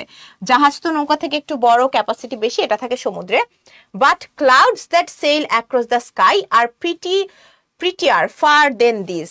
এখানে একটা খেয়াল করো, আসলে কি বলা হচ্ছে? নৌকা থাকে নদীতে এবং জাহাজ থাকে সাগরে, কিন্তু যেই মেঘগুলো আসলে চালিত হয়, এই সব কিছু নৌকা চালিত হয় হচ্ছে নদীতে, জাহাজ চালিত হয় সাগরে, কিন্তু মেঘ যেগুলো হচ্ছে আকাশে চালিত হয়, মেঘকে দেখলে তুমি কি দেখবে? মেঘ কিন্তু আকাশে থাকে। আচ্ছা, তো সেগুলা আসলে এই নৌকা বা জাহাজ থেকে আরো অনেক সুন্দর। তার মানে আবার যদি আমরা একটু অ্যানালাইসিস করার চেষ্টা করি, একটা জিনিস খেয়াল করতে পারো যে আমরা কিন্তু দেখতে পাচ্ছি যে এই জিনিসটার সাথে আমাদের এই ক্লাউডসের একটা সুন্দর কিন্তু কম্প্যারিজন হচ্ছে, ঠিক আছে, মানে কম্পেয়ার বা একটা তুলনা দেখা যাচ্ছে, কিসের সাথে কিসের? এই বোটস এবং শিপসের সাথে, এই দুইটা জিনিসের সাথে আমাদের ক্লাউড বা মেঘের তুলনা। এই দুইটা জিনিস এবং মেঘের মধ্যে পার্থক্য কি বলতো? নৌকা বা জাহাজ এবং মেঘ, এই দুইটার মধ্যে মেইন পার্থক্য কি? হ্যাঁ সঞ্জিতা বলো, কি মেইন পার্থক্য কি? একটা মেইন পার্থক্য যদি আমি চিন্তা করি, সেখানে একটা জিনিস আছে যে আমাদের মেইন পার্থক্য হচ্ছে বোট এবং শিপ, এই দুইটাই কি মানুষের তৈরি না? মানে নৌকা বা জাহাজ কিন্তু মানুষ তৈরি হয়, মানে মানুষ তৈরি করে।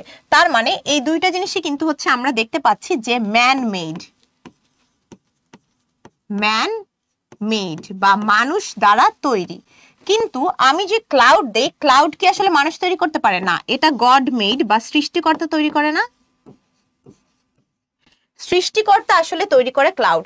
তার মানে আমরা প্রথম স্ট্যান্জা বা প্রথম পার্টটা পড়ে আমরা বুঝতে পারছি এখানে আসলে মানুষের দ্বারা তৈরি জিনিসের সাথে সৃষ্টিকর্তার দ্বারা তৈরি জিনিসের একটা তুলনা হচ্ছে। তার মানে এই কম্পেয়ারটা কিন্তু আমরা দেখতে পাচ্ছি এখানে। সো এটা আমাদের মাথায় রাখতে হবে। তার মানে প্রথম পার্টটুকু পড়ে আমরা বুঝতে পারছি যে মানুষের তৈরি জিনিসপত্র এবং সৃষ্টিকর্তা তৈরি জিনিসপত্র মাঝখানে তুলনা, অ্যাবস্ট্রাক্ট বা বিমূর্ত জিনিসের সাথে তুলনা, এবং তুলনা করে এটা বলা হচ্ছে যে সৃষ্টিকর্তার তৈরি জিনিসটা আরো অনেক সুন্দর, তাই না? মেঘটাকে আরো অনেক সুন্দর বলছে বোট এবং শিপের থেকে, নৌকা এবং জাহাজের থেকে।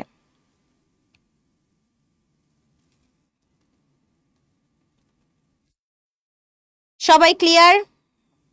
ফেয়ারি মানে হচ্ছে পরী।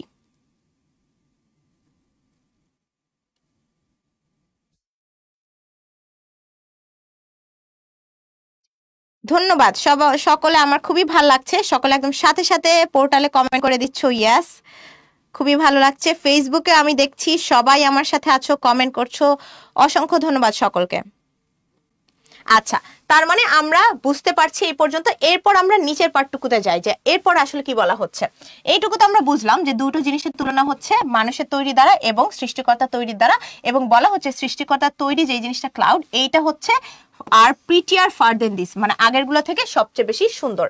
তারপর আবার দেখি there are bridges on the rivers as pretty as you please, but the bow that bridges haven and overtops the trees। আচ্ছা, প্রথমটুকু আগে পড়ি, এইটুকু পর্যন্ত।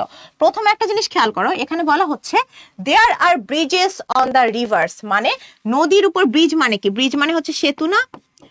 যেই সেতু, নদীর মধ্যে যেই সেতুগুলো থাকে নদীর উপরে, সেটা তো অবশ্যই সুন্দর। একটা নদীর উপর যখন সেতু থাকে অবশ্যই অনেক সুন্দর থাকে। But the bow that bridges haven and overtops the trees, overtops the trees মানে কি? গাছের উপরে যেটা থাকে, গাছের উপরে, এবং বো যেটা হচ্ছে হ্যাভেনের সাথে ব্রিজ তৈরি করে, মানে এমন একটা সেতু যেই সেতু আসলে স্বর্গের সাথে হচ্ছে কানেক্টেড। তার মানে এটা আসলে কি? সেই সেতু আসলে কোথায় থাকে? সেই সেতু গাছেরও অনেক উপরে থাকে। তো এটাকে আসলে কি বলা হচ্ছে? and builds a road from earth to sky। এইখানে খেয়াল করো, এই সেতুটা কি করে? আর্থ বা মাটির সাথে স্কাই, আকাশের একটা সুন্দর কানেকশন করে। তার মানে এই যে আমাদের এই যে মাটির সাথে আকাশের কানেকশন আসলে কোন সেতু করছে বলো তো? দেখি কে বলতে পারবে এটা। সেল অর্থ অলরেডি বলেছি, অগ্রসর হওয়া বা কোনো কিছুর উপর দিয়ে চলা।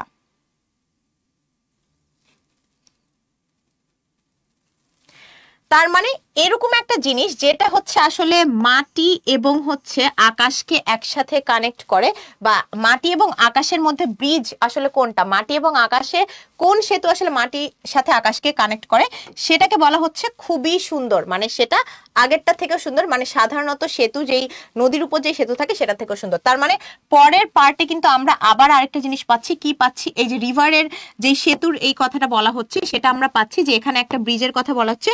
এটাও আমাদের ঘুরে ফিরে এটা কি আমাদের ম্যানমেড না? যেটা রিভারের উপর বা নদীর উপর যে সেতু থাকে সেইটা কিন্তু আবার আমাদের ম্যানমেড, মানে মানুষ যেটা তৈরি করে, মানুষ এই ধরনের সেতু তৈরি করে। কিন্তু এই আর্থ থেকে স্কাই এখানে স্পেসিফিক ভাবে বলা নেই আসলে কোন সেতুর কথা, এটা তোমরা একটু চিন্তা করো তো। Very good, Fahmin Akhtar Facebook কমেন্টে জানিয়ে দিয়েছে রেইনবো। আর কারো কি কোনো ভিন্ন মত আছে? এখানে কিন্তু একদম ডাইরেক্ট বলা হয়নি। প্রিটি মানে সুন্দর।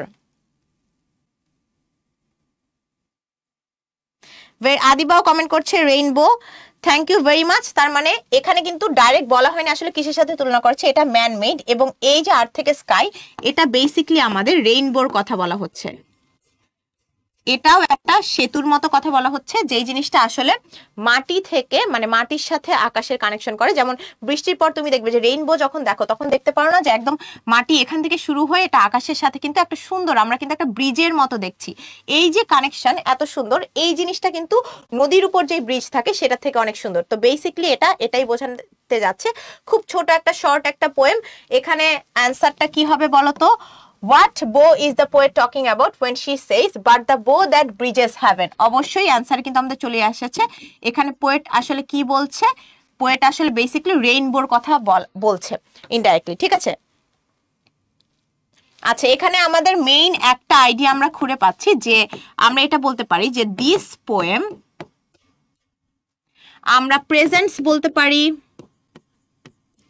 মানে এই পোয়েমটা আসলে কি প্রেজেন্ট করে বলতো? প্রেজেন্ট করে আসলে মানুষের তৈরি জিনিস আর সৃষ্টিকর্তার তৈরি জিনিসের মধ্যে পার্থক্য, এবং এটা তুলনা করে কোনটা বেশি সুন্দর সেটাই বলছে।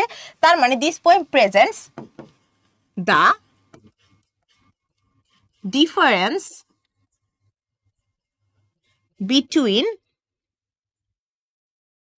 man-made and God-made things। তার মানে পরবর্তীতে যখন যে কোনো পোয়েম তোমরা পড়বে তখন ইজিলি যে কোনো একটা মেইন আইডিয়া তুমি যেটা বুঝছো। এখানে আরেকটা ব্যাপার, লিটারেচার বা সাহিত্যে কিন্তু কোনো ফিক্স কোনো কিছু ব্যাপার নেই। তার মানে তুমি যেটা বুঝতে পারছো এই পোয়েমটা পড়ে সেরকম একটা আইডিয়া লিখে রাখবে। তারপর এই আইডিয়াটা অবশ্যই খুব একটা যাতে ভেরি গুড, মানহা লিখেছে যে man made things and natural things, very good. এভাবেও লিখতে পারো, গড মেড না লিখে তুমি যদি ন্যাচারালও লেখো সেটাও সুন্দর, ন্যাচারাল মানেই তো গড মেড।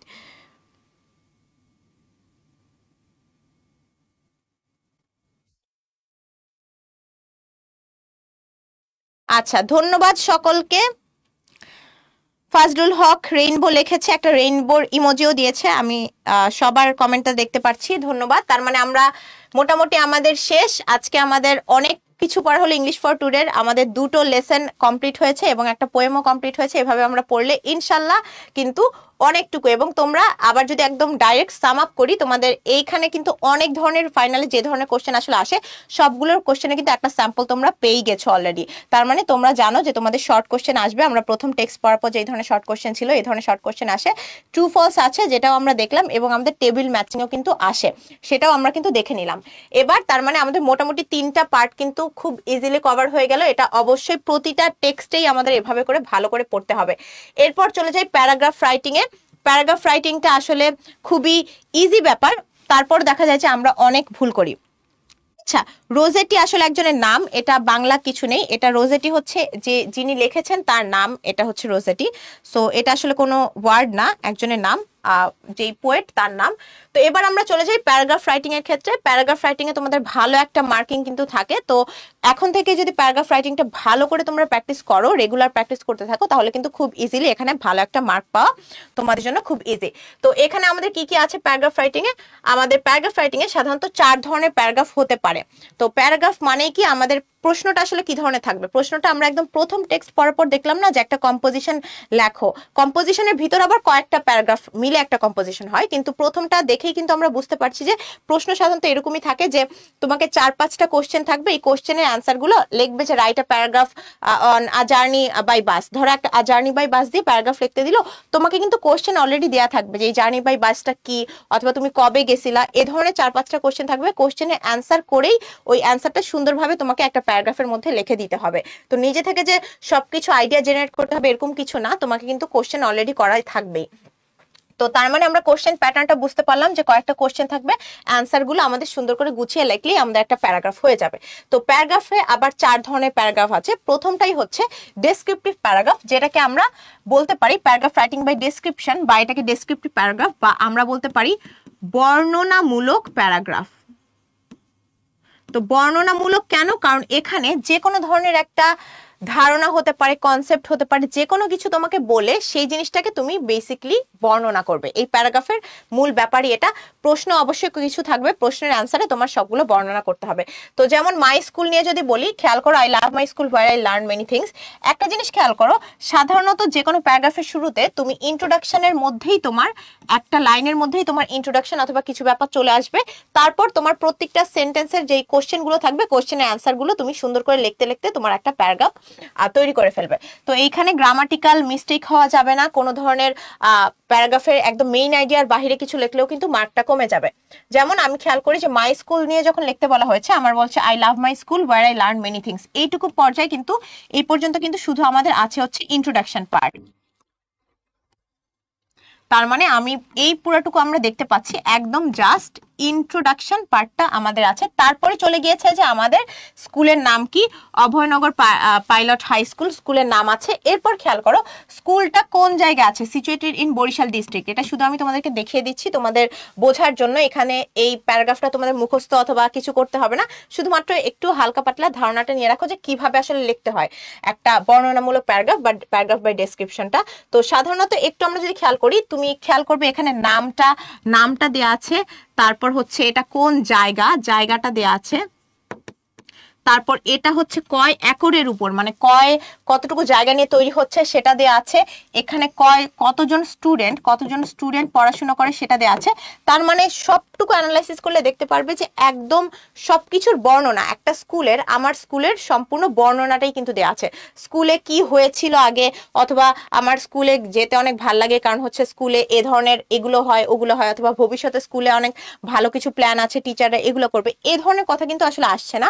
ডেসক্রিপশন মানে বর্ণনামূলক, সম্পূর্ণ জাস্ট স্কুলটাকে নিয়ে স্কুলের প্রতিটা ইনফরমেশন আমি সুন্দর করে প্রেজেন্ট করব। এবং এই প্রেজেন্টটা কিভাবে আসবে, আমাদের যে ধরনের কোশ্চেন থাকবে কোশ্চেনের অ্যান্সারগুলোই আমরা সুন্দর করে লিখবো, যতটুকু ডিটেইলে দেওয়া যায়। তার মানে বর্ণনামূলকের ভিতরে আমি দেখতে পাচ্ছি যে সবকিছু নিয়ে, এই যে 3 তলা যে বিল্ডিং, কয়তলা বিল্ডিং সেটাও আছে, এখানে হচ্ছে কি কি আছে, এই যে কি কি আছে এটাও কিন্তু আমরা দেখতে পাচ্ছি। তার মানে কি কি আছে, আমাদের টিচার্স অফিস আছে, অ্যাসিস্ট্যান্ট হেড টিচার্স অফিস আছে, সবকিছু মিলে। এবং আমরা লাস্টে দেখতে পাচ্ছি যে আমাদের স্কুলে যে একটা বিগ প্লেগ্রাউন্ড আছে সেটাও লেখা আছে। তার মানে সম্পূর্ণ বর্ণনামূলক, এবং আমাদের এখানে ডিটেইলস হচ্ছে খুব ভালো করে দেয়া থাকবে আমাদের একটা ডেসক্রিপটিভ প্যারাগ্রাফে। আমরা কি সবাই ক্লিয়ার? আমরা এখন প্যারাগ্রাফ রাইটিং পড়ছি। তারপর আমরা প্যারাগ্রাফ রাইটিং খুব ইজিলি আমি শুধু দেখিয়ে দিব আসলে কি কি ধরনের 4 ধরনের প্যারাগ্রাফ আছে, হালকা পাতলা একটু জেনে রাখবো প্যারাগ্রাফ রাইটিং, যাতে আমরা প্যারাগ্রাফ খুব ভালোভাবে লিখতে পারি, কারণ অনেক বড় মার্ক কিন্তু প্যারাগ্রাফের ভিতরেই থাকে। গ্রামাটিক্যাল টপিকে আমরা অনেক কিছু করি, কিন্তু এক্সামের কথা চিন্তা করলে প্যারাগ্রাফের উপর অনেক বড় একটা মার্ক থাকে। প্যারাগ্রাফ 4 ধরনের দেখবো। ইনফর্মাল লেটার একটা একটু দেখবো যে ইনফর্মাল লেটার কিভাবে লেখে, ওটার স্ট্রাকচার কিন্তু একটাই আছে। তারপর আমরা হচ্ছে আর্টিকেলটা পড়েই শেষ আমাদের আজকের ক্লাস, ঠিক আছে?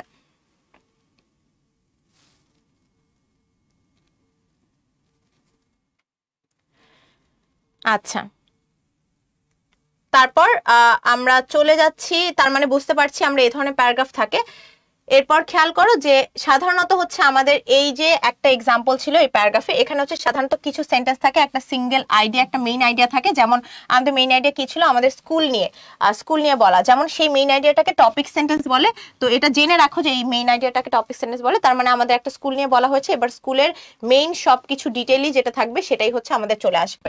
তো এরপর এই মিডল যেই পার্টটা থাকে সেটা বডি, এবং লাস্ট পার্ট কনক্লুশন। কিন্তু মাথায় রাখবে বডি, তার মানে আমরা বুঝতেই পারছি যে আমাদের একটা মেইন আইডিয়া থাকবে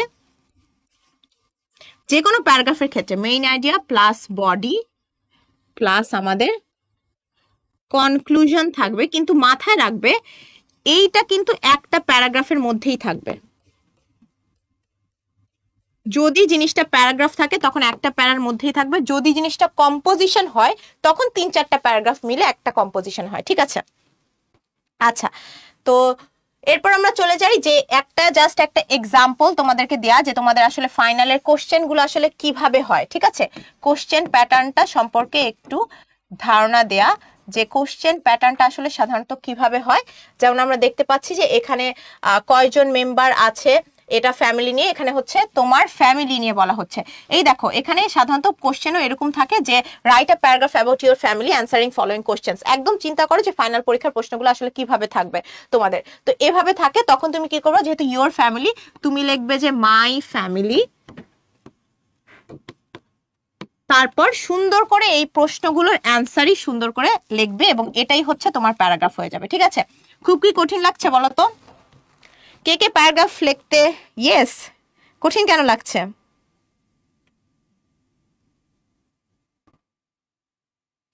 এখন আচ্ছা, প্রীতি মাহা মাসিয়াত বলছে না কঠিন লাগছে না, তো ঠিক আছে। তো এখন থেকে যদি রেগুলার প্র্যাকটিস করো, দেখবে প্যারাগ্রাফ রাইটিং এ অনেক বড় একটা মার্ক কিন্তু থাকে। দেখবে যে তোমার প্যারাগ্রাফ সবার থেকে একদম ডিফারেন্ট হবে, তুমি খুব ভালো করে প্যারাগ্রাফ লিখতে পারবে। তুমি এখন থেকেই জানো যে প্যারাগ্রাফ 4 ধরনের, এরকম প্যারাগ্রাফ আসে, এরকম কোশ্চেন আসবে। এভাবে প্র্যাকটিস করতে থাকলে ইনশাল্লাহ খুব ইজিলি তুমি করতে পারবে। আচ্ছা, কনক্লুশন মানে উপসংহার, ঠিক আছে? বডি মানে মেঝে পার্ট, কনক্লুশন মানে হচ্ছে আমাদের উপসংহার, ঠিক আছে, মানে একদম শেষের লাইনে অবশ্যই, যেমন আমাদের উপসংহারটা আমরা খেয়াল করি যে এখানে উপসংহারে আমাদের হচ্ছে সাধারণত এখানে যে ডেসক্রিপটিভ প্যারাগ্রাফ, অন্য অন্য অনেক প্যারাগ্রাফের ক্ষেত্রে যেমন মাই ফ্যামিলি, একদম উপসংহার তুমি লিখে দিলাম যে in conclusion I love to stay with my family, এটাই উপসংহার। তুমি যেভাবে তুমি শেষ করতে চাও বেসিক্যালি উপসংহার বা একদম শেষ পার্টটাই হচ্ছে আমাদের কনক্লুশন বলে এটাকে। তো আমরা দেখতে পারলাম। এবার আমরা চলে যাই মডেল 2 বা দ্বিতীয় ধরনের আমাদের প্যারাগ্রাফ, যেটা প্যারাগ্রাফ বাই লিস্টিং। এখানে কি ধরনের আসবে? এখানে অনেক ক্ষেত্রে দেখা যায় যে তোমাকে কোশ্চেন দেয় অথবা কোশ্চেন না দিলেও এরকম কিছু তোমাদের লিস্টিং বা কিছু পয়েন্ট তোমাদের দেয়া হবে, প্রতিটা পয়েন্টে টাচ করে তোমার প্যারাগ্রাফটা লিখতে হবে। তো কি এটা খুবই ইন্টারেস্টিং। যেমন এখানে তোমরা দেখতে পাচ্ছ যে এখানে হচ্ছে spider read the paragraph important aspects of your village. তো এখানে বেসিক্যালি প্যারাগ্রাফের নাম important aspects of your village, মানে তুমি তোমার ভিলেজের, তখন তুমি লিখবে important aspects of my village. তো এখানে লিস্টিং প্যারাগ্রাফে অলরেডি কিন্তু তোমাকে দিয়ে দেওয়া হয়েছে, যেমন name, position, education, playground, important offices, building, roads, তারপর হচ্ছে রিলেশন বিটুইন পিপল। তার মানে প্রতিটা পয়েন্ট কিন্তু তোমাকে দেয়া থাকবে। এখানে ইন্টারেস্টিং ব্যাপার কি, এখানে ইন্টারেস্টিং ব্যাপার হচ্ছে প্রতিটা পয়েন্ট নিয়েই কিন্তু লিখতে হবে। তুমি একটা পয়েন্টে তুমি দুইটা লাইন লিখলে, আরেকটা সেন্টেন্স আরেকটা পয়েন্ট এডুকেশন নিয়ে তুমি কিছু লিখলেই না যে তোমার ভিলেজে আসলে এডুকেশনের জন্য কয়টা প্রাইমারি স্কুল আছে অথবা প্রাইমারি স্কুল আছে কিনা নাই, এগুলো তুমি কিছুই লিখলে না, এডুকেশনের পয়েন্টটাই তুমি মিস করলে, তখন কিন্তু মার্কটা কাটা যাবে। তার মানে প্রতিটা পয়েন্টকে টাচ করে তোমার সেম ভাবে কোশ্চেনে অ্যান্সার যেভাবে লেখো সেম ভাবে প্রতিটা পয়েন্ট নিয়েই তোমার লিখতে হবে। যেমন মাই ভিলেজ লিখলে তোমার ভিলেজটা আসলে নাম কি, ভিলেজটা কোথায় অবস্থিত, আমার ভিলেজের নাম হয়তো কিছু একটা লিখলে, দেন এটা আসলে কোন জায়গায় অবস্থিত, এটা ফরিদপুর ডিস্ট্রিক্টে অবস্থিত, অথবা হচ্ছে এরকম কোনো কিছু একটা লিখলে যে কোন জায়গায়। তারপর হচ্ছে হাট এন্ড বাজার, এখানে হাট এন্ড বাজার কতটুকু আছে, তারপর এখানে মানুষদের মাঝখানে সম্পর্ক কেমন, পিপল আর ভেরি ফ্রেন্ডলি, এইসব প্রত্যেকটা পয়েন্ট কিন্তু টাচ করে লিখতে হবে। যেমন এখানে তোমরা এগুলার পিডিএফ অবশ্যই পেয়ে যাবে, একবার জাস্ট রিডিং করে নিবে, কারণ সেম প্যারাগ্রাফই তো হয়তো তোমাদের আসবে না, কিন্তু একবার দেখে নিলে যে আসলে কিভাবে সাধারণত লিখতে হয়। যেমন খেয়াল করো যে ইন্ট্রোডাকশনে কি লিখেছে, একটা সুন্দর ইন্ট্রোডাকশন দিয়েছে যে my village is very dear to me, তারপর লিখেছে যে আমার এখানে নাম কি, রাসুলপুর, তারপর সিচুয়েটেড কোথায়, সেটা হচ্ছে সাতক্ষীরা সদর উপজেলা, সাতক্ষীরাতে সিচুয়েটেড। খেয়াল করো প্রথমে কিন্তু লেখা ছিল নেম অ্যান্ড পজিশন, তো যেহেতু প্রথমে একটা ছোট ইন্ট্রোডাকশনও দিয়েছে যে এটা আমার জন্য খুবই প্রিয় আমার ভিলেজ, তারপর সে নাম দিয়েছে এবং সে পজিশনটা দিয়েছে। তো এভাবে একটা ইন্ট্রোডাকশন, ছোট একটা ইন্ট্রোডাকশন দিয়ে তুমি নাম, পজিশন প্রতিটা পয়েন্টে কিন্তু কালেক্ট করে তুমি দিতে পারবে। যেমন এখানে হচ্ছে আবার লিখছে যে এখানে অনেক মানুষজন আছে, এখানে কত পার্সেন্ট মানুষজন হচ্ছে প্রাইমারি স্কুলে আছে, তার মানে এডুকেশন নিয়ে কিন্তু অলরেডি লিখেছে, এডুকেশনের পয়েন্টটা লিখলো। নেম অ্যান্ড পজিশনের পয়েন্টটাও আমরা দেখতে পাচ্ছি, এখানে হচ্ছে আমাদের নেম আছে, এখানে আমাদের পজিশন আছে, তারপর এখানে হচ্ছে কতটা গভর্নমেন্ট প্রাইমারি স্কুল এবং হাই স্কুল আছে সবকিছু কিন্তু লিখছে। সো এবার হালকা একবার একটু দেখে নিবে। সবাই কি ক্লিয়ার কিনা বলেন তো? Very good. আচ্ছা, এটার পরেই আমি হচ্ছে হয়তো 5 মিনিটের একটা ছোট ব্রেক দিব, তারপর ব্যাক করব। ঠিক আছে?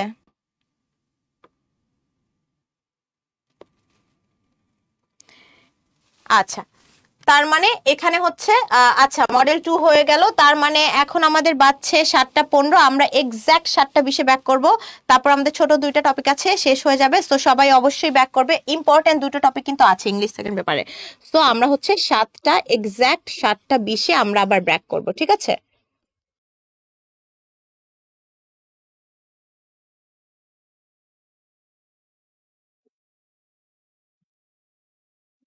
ওয়েলকাম ব্যাক সবাইকে। সবাই কি প্রপারলি আমাকে দেখতে পাচ্ছ কিনা, আমার ভয়েস শুনতে পাচ্ছ কিনা এবং স্ক্রিন দেখতে পাচ্ছ কিনা একটু জানাও তো, সবকিছু ক্লিয়ার কিনা, জাস্ট জানাও যে ক্লিয়ার কিনা। এই যে এখনই সাব্বির সেকেন্ড পার্ট এখনই শুরু হবে, জাস্ট আমরা হচ্ছে হালকা একটু রিটেন পার্টটা দেখে তারপরে সেকেন্ড পার্ট, আর 5 থেকে 6 মিনিটের মধ্যেই সেকেন্ড পার্টটা শুরু হবে। ঠিক আছে, আমি ফেসবুকে দেখতে পাচ্ছি সবাই বলছে সবকিছু ক্লিয়ার। সো চলো তাহলে আমরা শুরু করে দেই। তারপর আমরা দেখতে পেলাম 2 ধরনের প্যারাগ্রাফ দেখলাম, এবার হচ্ছে প্যারাগ্রাফ এক্সাম্পল দিয়ে, যেই প্যারাগ্রাফটা আমরা যদি একটু রিক্যাপ করি, প্রথমে দেখেছি ডেসক্রিপটিভ বা বর্ণনামূলক প্যারাগ্রাফ, যেখানে যে কোনো একটা কনসেপ্ট ধারণাই আমাদের সম্পূর্ণভাবে বর্ণনা করতে হবে, এক রকমের গেল। সেকেন্ড রকমের গেল লিস্টিং প্যারাগ্রাফ, মানে আমাদের ডাইরেক্ট কিছু পয়েন্ট দেওয়া থাকবে, ওই পয়েন্টগুলো নিয়ে আমাদের লিখতে হবে, প্রতিটা পয়েন্টেই আমাদের কিছু না কিছু লিখতে হবে। সেটা গেল লিস্টিং প্যারাগ্রাফ। এটা হচ্ছে প্যারাগ্রাফ বাই এক্সাম্পল, নাম শুনেই বোঝা যাচ্ছে যে এক্সাম্পল দিয়ে বা উদাহরণ দিয়ে যে প্যারাগ্রাফ লেখা। যেমন এগুলো টপিকগুলো দেখেও তুমি বুঝবে, যেমন মাই dreams in the next 5 years, মানে সামনের 5 বছরে আমার স্বপ্ন কি। অবশ্যই তার মানে তুমি সব স্বপ্নগুলোর তুমি উদাহরণ দিয়ে তুমি বোঝাবে যে ফর এক্সাম্পল আমি এইটা করব, তারপর আমি এটা করব, তার মানে শুনতেই বোঝা যাচ্ছে যে বাই এক্সাম্পল। তো একটু জেনে রাখো, এই ধরনের হচ্ছে সাধারণত আমাদের টপিকগুলো যখন থাকে যেগুলোতে আমাদের খুব বেশি উদাহরণ দিয়ে আমাদের বোঝাতে হয় যে প্যারাগ্রাফ বা রচনাতে, সেগুলোই হচ্ছে আমাদের প্যারাগ্রাফ বাই এক্সাম্পল। তো এখানে আমরা দেখতে পাচ্ছি যে এখানে আমাদের অনেক কিছুই আছে, যে আমি পরবর্তী 5 বছর আমার স্বপ্ন কি থাকবে। ফার্স্ট মানে প্রথমত আমি হচ্ছে কি করব, আমি কক্সবাজারে যাব এবং হচ্ছে সুন্দরবনে আমার ফ্যামিলির সাথে ঘুরতে যাব, এটা তার স্বপ্ন। তারপর সেকেন্ডলি কি থাকে, যে আমার হচ্ছে একটা ড্রিম আছে to develop a rich library in our locality, একটা আমাদের তৈরি করা একটা হচ্ছে লাইব্রেরি তৈরি করা, তো সেটা আমার নিজের এরিয়ায় তৈরি করা, এবং আমার ফ্রেন্ডটা কি প্ল্যান করছে যে এল্ডার পিপলের সাথে কথা বলা বা বয়স্ক মানুষের সাথে কথা বলে এটার জন্য। তো তার মানে খেয়াল করো যে আমি ভবিষ্যতে আমাদের কি কি স্বপ্নগুলো আছে সবগুলো কিন্তু সুন্দর করে আমাদের এরকম বলা হচ্ছে যে আমি এটা করব এটা করব। তো তার মানে তুমি এই ধরনের প্যারাগ্রাফে সাধারণত তুমি কিছু সিকোয়েন্সে দিতে পারো, ফার্স্টলি, সেকেন্ডলি, তারপর হচ্ছে থার্ডলি, এগুলো দিয়ে লিখতে পারো, নেক্সট, তাই না? এভাবে ধারাবাহিকভাবে লিখতে পারবে এবং সবগুলোতে তুমি হচ্ছে এক্সাম্পল দিয়ে আগাবে, সবগুলোতে তুমি এক্সাম্পল দিয়ে সুন্দর করে এক্সাম্পলও থাকবে এবং হচ্ছে একটা ধারাবাহিকতা মেনটেন করা থাকবে। এটাই হচ্ছে আমাদের সাধারণত আমাদের প্যারাগ্রাফ বাই এক্সাম্পল। তোমাদের পিডিএফ তো তোমরা সবাই পেয়ে যাবে, একবার দেখে নিবে, শুধুমাত্র দেখার জন্য দেখা যায় আসলে কি ধরনের হয় প্যারাগ্রাফ গুলো, কারণ লিখতে কিন্তু তোমাদের যে সেম টপিক পাবে এরকম কোনো ব্যাপার নেই। এরপর চলে আসি প্যারাগ্রাফ বাই ন্যারেটিভ স্টাইল। এটা একটু গুরুত্বপূর্ণ। কেন গুরুত্বপূর্ণ? সবগুলোই গুরুত্বপূর্ণ, কিন্তু এটা তোমাদের আলাদা করে একটু বুঝতে হবে। ন্যারেটিভ প্যারাগ্রাফও কিন্তু বর্ণনামূলক প্যারাগ্রাফের মতোই, কিন্তু এখানে আসলে কি হয়, পোয়েট, অথার বা আমি যে লিখছি আমার নিজের এক্সপিরিয়েন্স বা নিজের অভিজ্ঞতা বর্ণনা করতে হয়। তার মানে ন্যারেটিভ স্টাইলে সব সময় নিজের অভিজ্ঞতা, নিজের অভিজ্ঞতাটা কিন্তু আমাদের বর্ণনা করতে হবে। তার মানে অন্যখানে বর্ণনামূলক সাধারণ প্যারাগ্রাফে যে কোনো একটা কনসেপ্ট, একটা ধারণা, যে কোনো একটা বিষয় বস্তু, একটা পার্সন, যে কোনো কিছুকে বর্ণনা করতে হয়, এখানে তোমার নিজের অভিজ্ঞতাটাকে অবশ্যই লিখতে হবে। সো ন্যারেটিভ প্যারাগ্রাফটা এরকম, যেমন আ ডে আউট মানে একদিন তুমি বাইরে ঘুরতে গিয়েছো সেটা সম্পর্কে লেখা। আ জার্নি বাই বাস, আমি একদিন বাস জার্নি করেছি। আ জার্নি বাই ট্রেন, আমি একদিন ট্রেন জার্নি করেছি, সেটা নিয়ে আমি লিখছি, তাই না? আ মেমোরেবল ডে, আমার একটা স্মরণীয় দিন। My first day at school অথবা মাই ফার্স্ট ডে অ্যাট হচ্ছে সেকেন্ড গ্রেড, এই ধরনের যখন কোনো টপিক থাকে তার মানে বুঝতেই পারছো তোমার নিজের অভিজ্ঞতা নিয়ে আসলে বলা। তো নিজের অথারের অভিজ্ঞতা যখন শেয়ার করা হয় সেটাই আমাদের ন্যারেটিভ স্টাইলের প্যারাগ্রাফ। এখানে সাধারণত ফার্স্ট পার্সন ন্যারেটিভে সাধারণত লিখতে হয়। তো এটা মাথায় রাখবে যে ফার্স্ট পার্সন ন্যারেটিভ মানে কি, একদম আমাদের ফার্স্ট পার্সন কি আই, উই, তাই না? এগুলো আমাদের ফার্স্ট পার্সন আসে না, যে আমি, আমার নিজের যেহেতু অভিজ্ঞতা তার মানে আমি নিজে করে। যেমন খেয়াল করো, outing has always been very enjoyable to me, I often travel to nearby places with my family and close relative.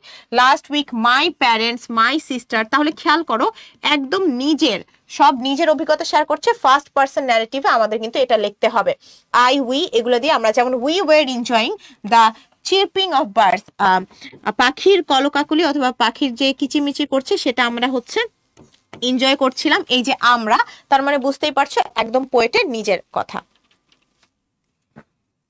আচ্ছা ঠিক আছে, আমি সবার কমেন্ট দেখতে পাচ্ছি। তার মানে আমাদের প্যারাগ্রাফ মোটামুটি এই পর্যন্তই। তার মানে এই জিনিসটা এখানে আলাদা করে মাথায় রাখবে যে একটা ন্যারেটিভ প্যারাগ্রাফে আমাদের সাধারণত কি করতে হয়, এক্সপিরিয়েন্স অথবা ইভেন্ট অফ দ্য পাস্ট, আমাদের পাস্ট ইভেন্টগুলো আমাদের শেয়ার করতে হয় যেটা অলরেডি হয়ে গিয়েছে। তো এইখানে যেহেতু পাস্ট ইভেন্ট বা অতীতকালের আমাদের জিনিসটা শেয়ার করতে হয়, তার মানে অতীতকালের যখন যে সবকিছুই বেসিক্যালি আমাদের অতীতকালে ঘটে গিয়েছে যেসব ঘটনা, সেগুলো তো শেয়ার করতে হয়। তার মানে এখানে কিন্তু আমাদের টেন্সটা সবসময় আমাদের পাস্ট টেন্স থাকবে, ঠিক আছে? তো এই জিনিসটা আমরা একটু মাথায় রাখবো যে টেন্সটা কিন্তু আমাদের সাধারণত পাস্ট টেন্স হয়। এই যে খেয়াল করো, past tense is used to narrate this events or experiences. So এই জিনিসটা আমরা একটু খেয়াল করব। তো এটা ছিল আমাদের প্যারাগ্রাফ। এখানে আমাদের একটা ধারণা দেওয়া আছে যে তোমাদের পরীক্ষায় কোশ্চেন সাধারণত কিভাবে থাকতে পারে। সেম ভাবে এই যে you need to answer the following questions while writing the paragraph, এখানে এটা তোমরা বাসায় যখন, আজকেই তোমাদের করতে হবে না, পরবর্তীতে যখন তোমরা আবার কখনো প্যারাগ্রাফ যখন লিখতে যাবে, প্রথমটা তো তোমাদেরকে হোমওয়ার্কে দিলাম, এটা পরবর্তী কোনো সময় নিজে নিজে নিজের প্রতি সৎ থেকে, যে হোমওয়ার্ক দিয়েছে চেক করবে না তাই আমরা করলাম না, এটা না, নিজের প্রতি সৎ থেকে অন্য কোনো সময় যখন প্যারাগ্রাফ প্র্যাকটিস করবে তখন এটাও করে নিও যে এখানে তোমার নিজের লাস্ট হচ্ছে ঈদুল আজহা অথবা তোমাদের দুর্গাপূজা যাদের হয়, যাদের ক্রিসমাস যারা পালন করো, যারা বৌদ্ধ পূর্ণিমা পালন করো, নিজেদের যেই উৎসবটা নিজেদের পিক করে তারপর হচ্ছে প্র্যাকটিস করতে পারো। এটা এটা দেওয়ার কারণ এটা যে তোমাদেরকে দেখানো যে পরীক্ষার কোশ্চেন গুলো কেমন হয়। পরীক্ষার কোশ্চেনে সাধারণত এরকম একটা দেয়া থাকবে, তারপর তোমাদেরকে বলবে যে এই কোশ্চেন গুলোর অ্যান্সার হিসেবে তুমি লেখো। যেমন এখানে হচ্ছে when did the ceremony take place, কখন এটা হয়েছিল। এখানে হচ্ছে তুমি সারাদিন থ্রু আউট দ্য ডে তুমি সারাদিন আসলে কি করেছিলে। How was the arrangement for the celebration made, কিভাবে হচ্ছে সব অ্যারেঞ্জমেন্ট সব তৈরি কিভাবে হচ্ছে তৈরি করা হলো এই সেলিব্রেশনের জন্য, এই ফেস্টিভ্যালের জন্য। তো সাধারণত এভাবেই থাকে।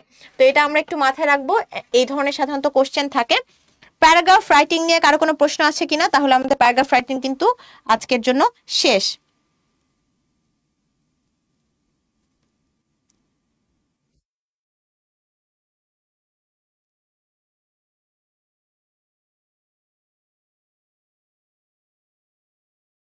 ঠিক আছে, তার মানে আমরা বুঝতে পারছি, একবার একটু দেখে নিব। এবার আমরা চলছে ইনফর্মাল লেটার, 5 মিনিট হয়তো লাগবে, তারপরে আমরা লাস্ট টপিকে আমরা চলে যাব। ইনফর্মাল লেটারটা কি? আমাদের প্যারাগ্রাফ তো থাকেই, পাশাপাশি কিন্তু আমাদের লেটারটাও থাকে। তো ইনফর্মাল লেটার হচ্ছে ফর্মাল এবং ইনফর্মাল দুই ধরনের লেটার থাকে।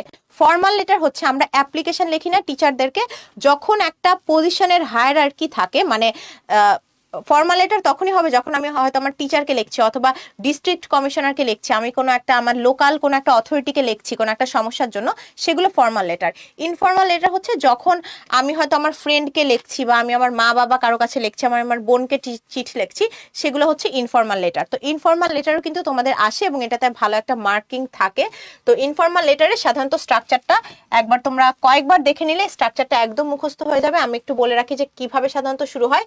সাধারণত ডে মান্থ ইয়ার দিয়ে আমাদের ডেটটা থাকে। এখানে হচ্ছে অনেকেই ভুল করে, ডে মান্থ ইয়ার দিয়ে সবসময় হচ্ছে একদম ফুলটা লিখতে হবে। যেমন আমি যদি বলি, যেমন 11 নভেম্বর 2000 ফর এক্সাম্পল 25 দিলাম, ঠিক আছে। এখানে খেয়াল করো 11 নভেম্বর 2025। অনেকে আসলে এইটা হচ্ছে সুন্দর করে কারেক্ট লেখা, কিন্তু অনেকে দেখবা 11/11/2025, এটা কিন্তু ইনফর্মাল ব্যবহার, ঠিক আছে। তো চেষ্টা করব আমরা হচ্ছে একদম ফর্মাল সুন্দর করে লিখতে, ওইভাবে আমরা ডেটটা যাতে না লিখি। তারপর এরপর ডেটের পরে হচ্ছে সেন্ডার্স অ্যাড্রেস। সেন্ডার্স মানে কি? এইখানে হচ্ছে যে লিখছে, মানে আমার অ্যাড্রেসটা থাকবে।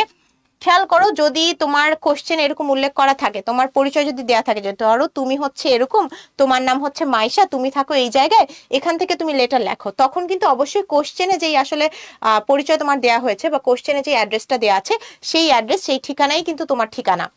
এটা একটু খেয়াল রাখতে হবে। তখন আবার শুধুমাত্র নিজের ঠিকানা দিলে কিন্তু ভুল হয়ে যাবে।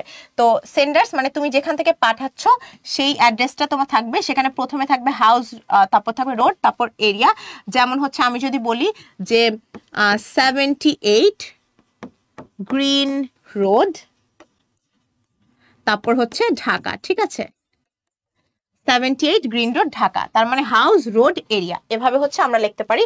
তারপর একটা স্পেস থাকবে, একটা স্পেস, একটা নির্দিষ্ট স্পেসের পর স্যালুটেশন। স্যালুটেশন মানে কি? স্যালুটেশন হচ্ছে সম্বোধন করা। মানে যেমন আমি যদি ডিয়ার লিখতে পারি, মাই ডিয়ার, অথবা নেম অফ দ্য রিসিভার, মানে কারো জাস্ট নাম দিয়ে শুরু করতে পারি। আমি একটা ফ্রেন্ডকে লিখছি, আমার ফ্রেন্ডের নাম মাইশা, তো আমি লিখতে পারি মাই ডিয়ার মাইশা অথবা ডিয়ার মাইশা, বা জাস্ট শুধু মাইশা দিয়ে একটা কমা দিলেই হবে, ঠিক আছে। ওকে, তো এরপর শুরু হয়ে যাবে আমাদের কন্টেন্ট। মানে বেসিক্যালি এরপরই হচ্ছে আমরা সম্বোধন করার পরই আমরা হচ্ছে বডি পার্টটা থাকবে। শুরুতে থাকবে বিগিনিং, যেমন হচ্ছে I hope you are in good health, এটা দিয়ে আমরা শুরু করতে পারি যেভাবে ইচ্ছা। তো অথবা আমার সালাম নিও, মাকে লিখতে চাইলে আমার সালাম নিও, তো এভাবে শুরু করতে পারি। তারপর কন্টেন্ট মেইন যেটা আসলে চাচ্ছে, যে তুমি হয়তো লেটার লেখো, তোমার একটা হিস্টোরিক্যাল প্লেসে তুমি ভিজিট করেছো, সেটা সম্পর্কে তুমি সবাইকে বলো। তার মানে এই কন্টেন্টের জায়গায় থাকবে তুমি যে হিস্টোরিক্যাল প্লেসে যে ভিজিট করেছো, সেখানে গিয়ে কি কি দেখলে, এগুলো থাকবে। অথবা পহেলা বৈশাখ পালন করেছো, পহেলা বৈশাখের এক্সপিরিয়েন্স কেমন সেটা তুমি তোমার ফ্রেন্ডকে জানাও। তখন কন্টেন্ট পার্টে বেসিক্যালি ওগুলো থাকবে। বিগিনিং পার্টে বেসিক্যালি আমাদের গ্রিটিংস থাকে। গ্রিটিংস মানে কি? যে আই হোপ তুমি ভালো আছো, আই হোপ তুমি সুস্থ আছো, অনেকদিন পর তোমার চিঠি পেয়ে ভালো লেগেছিল, অনেকদিন থেকে ভাবছিলাম যে তোমাকে চিঠি লিখবো, এগুলোই বেসিক্যালি আমাদের গ্রিটিংস। কন্টেন্ট পার্টে আমাদের হচ্ছে মেইন জিনিসটা থাকবে। তারপর হচ্ছে আমাদের এন্ডটা again, do not forget to write me again. তো এভাবে হচ্ছে পরেও আমাকে হচ্ছে চিঠি দিও, কনভে মাই সালাম টু ইউর প্যারেন্টস, তোমার মা বাবাকে আমার সালামটা দিও। এগুলো দিয়ে আমরা হচ্ছে সাধারণত শেষ করে দিব।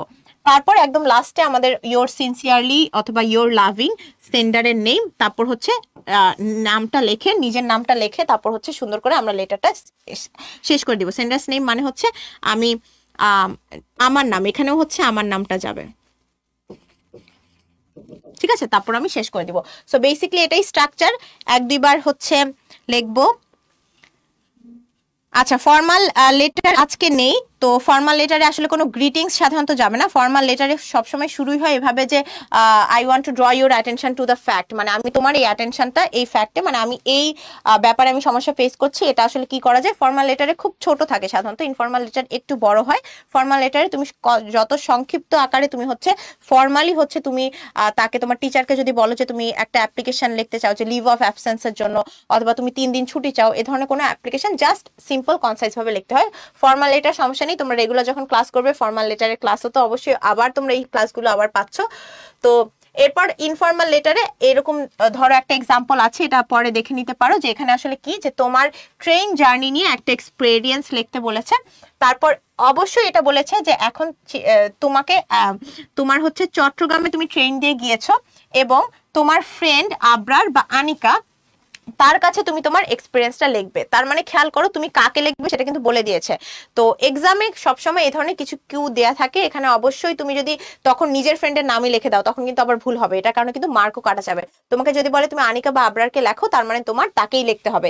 তোমাকে যদি এটা বলে যে ধরো তুমি আনিকা বা আবরার, তুমি লিখছো অন্য কাউকে, মাইশাকে, তখন কিন্তু ওভাবেই তোমার শুরু করতে হবে, ঠিক আছে? সম্বোধনটা ওভাবেই করতে হবে। যেমন খুব সুন্দর করে দেখো, এগুলো আমরা দেখতে পারো যে কিভাবে কিভাবে তোমরা লিখবে। তোমার এরিয়া আছে, তারপর হচ্ছে স্যালুটেশন বা সম্বোধন আছে, মাই লাভিং আনিকা, তারপর হচ্ছে এই যে দেখো আমাদের হচ্ছে শুরুতেই হচ্ছে গ্রিটিংস আছে, তারপর আমরা পুরো কন্টেন্ট আছে, এবং হচ্ছে শেষে আছে take care your loving friend Saim. তো এখানে বেসিক্যালি আসলে কি বলা হচ্ছে যে উইন্টার ভ্যাকেশনে আমরা যেহেতু ট্রেন জার্নির কথা বলা হচ্ছে, পুরোটুকুতেই যে কিভাবে ট্রেন জার্নি শুরু হলো, কালেক্ট টিকেট হচ্ছে প্রথমে তার বাবা হচ্ছে আগের দিন হচ্ছে টিকেট কালেক্ট করলো, তারপর দেখলো যে ট্রেন জার্নিতে গিয়ে দেখলো যে হকাররা অনেক ধরনের জিনিসপত্র আসলে বিক্রি করছে, তারপর অনেক কিছু এখানে বেসিক্যালি তারা যেটা ফেস করলো, এবং ফাইনালি অ্যাট দ্য ইভিনিং তারা আন্টের বাসায় পৌঁছালো, তারপর হচ্ছে আন্ট হচ্ছে তাকে হচ্ছে ওয়ার্ম ভাবে ওয়েলকাম করলো। তো মোটামুটি সবটুকু ট্রেন জার্নির কথাই হচ্ছে কিন্তু সে বলেছে, ঠিক আছে? না, স্যালুটেশন পরে সাধারণত এক আঙ্গুল তুমি স্পেস দিতেও পারো, না দিতে পারলেও কোনো সমস্যা নেই। এই যে এবার আমরা চলে যাব আমাদের লাস্ট টপিকে, এরপরে আমাদের ক্লাস শেষ। সবাই ক্লিয়ার কিনা বলো? ইনফর্মাল লেটার, তারপর লাস্টে অবশ্যই একটা স্ট্যাম্পিং থাকবে। এখানে ভুল করা যাবে না, অনেকে ফ্রম আর টু তে ভুল করে। ফ্রম মানে আমি, টু মানে হচ্ছে যাকে পাঠাচ্ছি সেখান থেকে, মানে যে চিঠিটা লিখছে সে হচ্ছে ফ্রম, ঠিক আছে? মানে কোন খান থেকে চিঠিটা আসছে। টু হচ্ছে যাকে লেখা হচ্ছে। তো এটা মাথায় রাখবে। অনেকে কিন্তু এই ফ্রম টুকে হচ্ছে গুলিয়ে ফেলে, ফ্রমের জায়গায় টু, টু এর জায়গায় ফ্রম দেয়, তখনও কিন্তু আবার ভুল হবে। সো এইভাবে করে সুন্দর করে আমরা হচ্ছে একটা স্ট্যাম্পও একদম লাস্টে দিতে হবে। 3-4 বার আবার এটা তোমরা পিডিএফ পেয়ে যাবে, একবার একটু 1-2 বার চোখ বুলায় নিলেই আসলে স্ট্রাকচারগুলো মাথায় চলে আসবে, তেমন একটা প্রবলেম হবে না। তো এবার চলো, আমাদের মোটামুটি অনেকগুলো টপিক হয়ে গেছে, আমাদের লাস্ট টপিক হচ্ছে এখন আছে আর্টিকেল, আর্টিকেলের ইউজ। তো আর্টিকেলের ইউজে আমাদের এটা মাথায় রাখো যে আমরা অলরেডি এতক্ষণ যা পড়লাম একটু যদি সাম আপ করি, আমরা 2টো লেসন পড়েছি। লেসনে আমরা দেখেছি যে কিভাবে শর্ট কোশ্চেনের অ্যান্সার করতে হয়, কিভাবে টেবিল ম্যাচিং আছে, ট্রু ফলস আছে, এই 3টা জিনিসই আমাদের পরীক্ষায় আসে। তারপর আমরা দেখেছি প্যারাগ্রাফে 4 ধরনের, প্যারাগ্রাফে সাধারণত পরীক্ষায় আমাদের থাকেই। ইনফর্মাল লেটারটাও আমরা দেখে নিয়েছি, ইনফর্মাল লেটারও আমাদের পরীক্ষায় থাকে। এবার আমরা চলে যাই আর্টিকেলে। আর্টিকেল থেকেও কিন্তু দেখা যায় আমাদের প্যাসেজ আসেই, আর্টিকেল অথবা প্রিপোজিশন থেকে আমাদের প্যাসেজ দিয়ে থাকে। তো সাধারণত একটা পরীক্ষায় তোমরা একটা প্যাসেজ পাবে। আর্টিকেলের ব্যবহারগুলো তোমাদের লেভেলে অল্প কিছু ব্যবহারই আছে, এই ব্যবহারগুলো ভালো করে জানতে পারলে কিন্তু আর্টিকেল একদম ভুল হবে না। তো তোমাদের বোর্ড বই আসলে ইংলিশ সেকেন্ড পেপারের যেই বইটা আছে সেখানে আসলে যেই সব আর্টিকেলের ব্যবহার আছে সেটাই প্রথমে বলে রাখি। আর্টিকেল একদম শুরু করার আগে প্রথমে মাথায় রাখবো যে এটা মাথায় রাখো যে আর্টিকেল সাধারণত 2 ভাগে ভাগ করা যায়। আর্টিকেল তো 3টা হয়, এ হয়, অ্যান অথবা দি, দা। তো এটাকে আবার 2 ভাগে ভাগ করা হয়, একটা হচ্ছে ইনডিফিনিট আর্টিকেল, আরেকটা হচ্ছে ডেফিনিট আর্টিকেল। তো এটার মানে কি, ইনডিফিনিট হচ্ছে অনির্দিষ্ট যেগুলো বোঝায়, অনির্দিষ্ট জিনিসকে বোঝানোর জন্য ইনডিফিনিট আর্টিকেল বসে, এবং এই ডেফিনিট আর্টিকেল হচ্ছে নির্দিষ্ট জিনিসকে বোঝানোর জন্য। তো এক্ষেত্রে আমাদের যে জিনিসটা মাথায় রাখতে হবে, তার মানে নির্দিষ্ট জিনিসকে বোঝানোর জন্য ডেফিনিট আর্টিকেল শুধুমাত্র আমাদের দা আছে, এবং অনির্দিষ্ট জিনিসকে বোঝানোর জন্য ইনডিফিনিট আর্টিকেল যেটা, সেটা হচ্ছে দুইটা আছে, এ এবং এন। ঠিক আছে, ক্লিয়ার সবাই?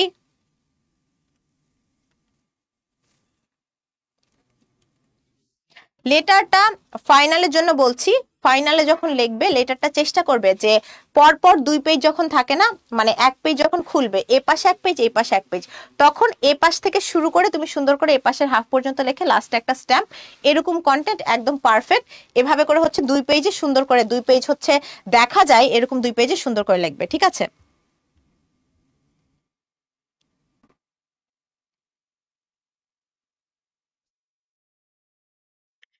ওকে। তো চলো এবার আমরা তার মানে জানলাম যে আর্টিকেল আমাদের 2 ধরনের আছে, ইনডিফিনিট আর্টিকেল আছে এবং ডেফিনিট আর্টিকেল আছে। তারপর আমরা চলে যাই যে আর্টিকেল ব্যবহারের নিয়ম থেকে আমরা শুরু করি। একদম প্রথমে হচ্ছে কোনো কিছু প্রথমবার যখন উল্লেখ করা হয়, তার মানে অনির্দিষ্ট, অবশ্যই বোঝা যাচ্ছে অনির্দিষ্ট জিনিসগুলো সবসময় হচ্ছে এ অথবা অ্যান বসবে, নির্দিষ্ট জিনিসে দা বসবে আর্টিকেল। তো অনির্দিষ্ট জিনিস এ অ্যান ব্যবহার করা হয় যখন কিছু প্রথমবার বলা হয়, তার মানে আগে যেহেতু সেটাকে আগে আমাদের ইন্ট্রোডিউস করা হয়নি বা আগে উপস্থাপন করা হয়নি, প্রথমবার বলা মানেই জিনিসটা অনির্দিষ্ট কিছু। তার মানে সিঙ্গুলার কাউন্টেবল নাউন অথবা সিঙ্গুলার কাউন্টেবল নাউন, যেই নাউনগুলো সিঙ্গুলার এবং কাউন্ট করা যায়, মানে আমি যদি একটা অ্যাপেল বলি, ঠিক আছে, তো এই ধরনের জিনিসগুলো যেগুলো কাউন্ট করা যায় এবং যেগুলো সিঙ্গুলার, সেগুলো আগে সাধারণত আমাদের এ বা অ্যান ব্যবহার করা হয়। যেমন আমি যখন আ বেড, এটা সিঙ্গুলার, একটা বেড আমি কাউন্টও করতে পারি, আ বেড কভার এটাও কাউন্ট করতে পারি, আর রকিং চেয়ার, আর সোফা, ঠিক আছে, এগুলো যেহেতু আমরা কাউন্ট করতে পারি, দেখে জানি যে এটা একটা, এটা সিঙ্গুলার এবং এটা কাউন্টেবল, তার মানে এখানে এ বা অ্যান ব্যবহার করতে পারি। এখন কখন এ হবে কখন অ্যান হবে সেখানেও আমরা যাচ্ছি। অনির্দিষ্ট কিছু বললে এ অথবা অ্যান ব্যবহার করা হয়, তার মানে প্রথমবার কোনো কিছু বললেও এ বা অ্যান ব্যবহার করা হয়। তারপর কোনো কিছু যদি অনির্দিষ্ট ভাবে বলা হয়, যে এটার সংখ্যা তুমি নির্দিষ্ট ভাবে জানো না, এরকম বিশেষ কিছু না, অথবা জিনিসটা বিশেষ কিছু না, এরকম জিনিস বললে তখন আবার আমাদের এ বা অ্যান ব্যবহার করা হয়। যেমন এখানে হচ্ছে she bought some apples from a shop in the New Market. New মার্কেটের একটা শপ থেকে সে কিছু অ্যাপেল কিনলো। এখন খেয়াল করো তো, এই নিউ মার্কেটের একটা দোকান থেকে সে কিনলো, এই একটা দোকানকে নির্দিষ্ট করে বলা হচ্ছে যে নিউ মার্কেটের ওই দোকানটা থেকে সে কেনা হচ্ছে না, নিউ মার্কেটের যে কোনো একটা দোকান, মানে যে কোনো একটা দোকান, মানে অনির্দিষ্ট। এই যে ইন আ শপ মানে হচ্ছে কিন্তু যে কোনো একটা দোকান, তার মানে অনির্দিষ্ট করে যখন বলা হচ্ছে, এই শপটা কিন্তু হচ্ছে বিশেষ করে না, কারণ বলা হচ্ছে না যে আমি এক্স্যাক্টলি ওই দোকান থেকে কেনা হচ্ছে, একদম অনির্দিষ্ট ভাবে বলা হচ্ছে, তাই এখানে কিন্তু এ ব্যবহার করা হয়েছে। খেয়াল করো যে আ shop in the New market. তারপর এখানে মাথায় রাখবে যে এবার এ বা অ্যান তো আমরা বুঝলাম যে এ বা অ্যান কখন ব্যবহার করা হয়, সাধারণত যখন হচ্ছে অনির্দিষ্ট কিছু বা প্রথমবার কিছু ব্যবহার করা হয়, তাই না? প্রথমবার কিছু যখন ব্যবহার করা হয়। স্ক্রিন কি ক্লিয়ারলি দেখতে পাচ্ছ না তোমরা?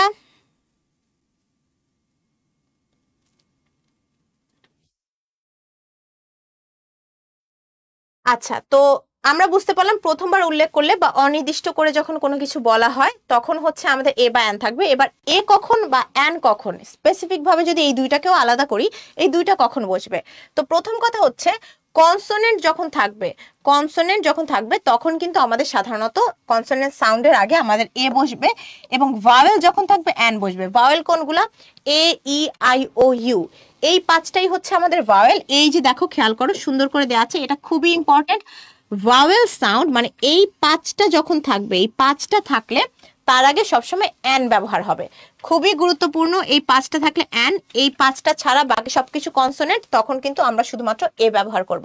তার মানে এ, ই, আই, ও, ইউ, এই পাঁচটা অ্যালফাবেট দিয়ে যখন শুরু হবে কোনো ওয়ার্ড, তার আগে আর্টিকেল বসালে আমরা অ্যান বসাবো, ঠিক আছে, সাধারণত। আর এই পাঁচটা ছাড়া বাকি সবকিছুই কনসোনেন্ট, তখন তার আগে আমরা এ বসাবো।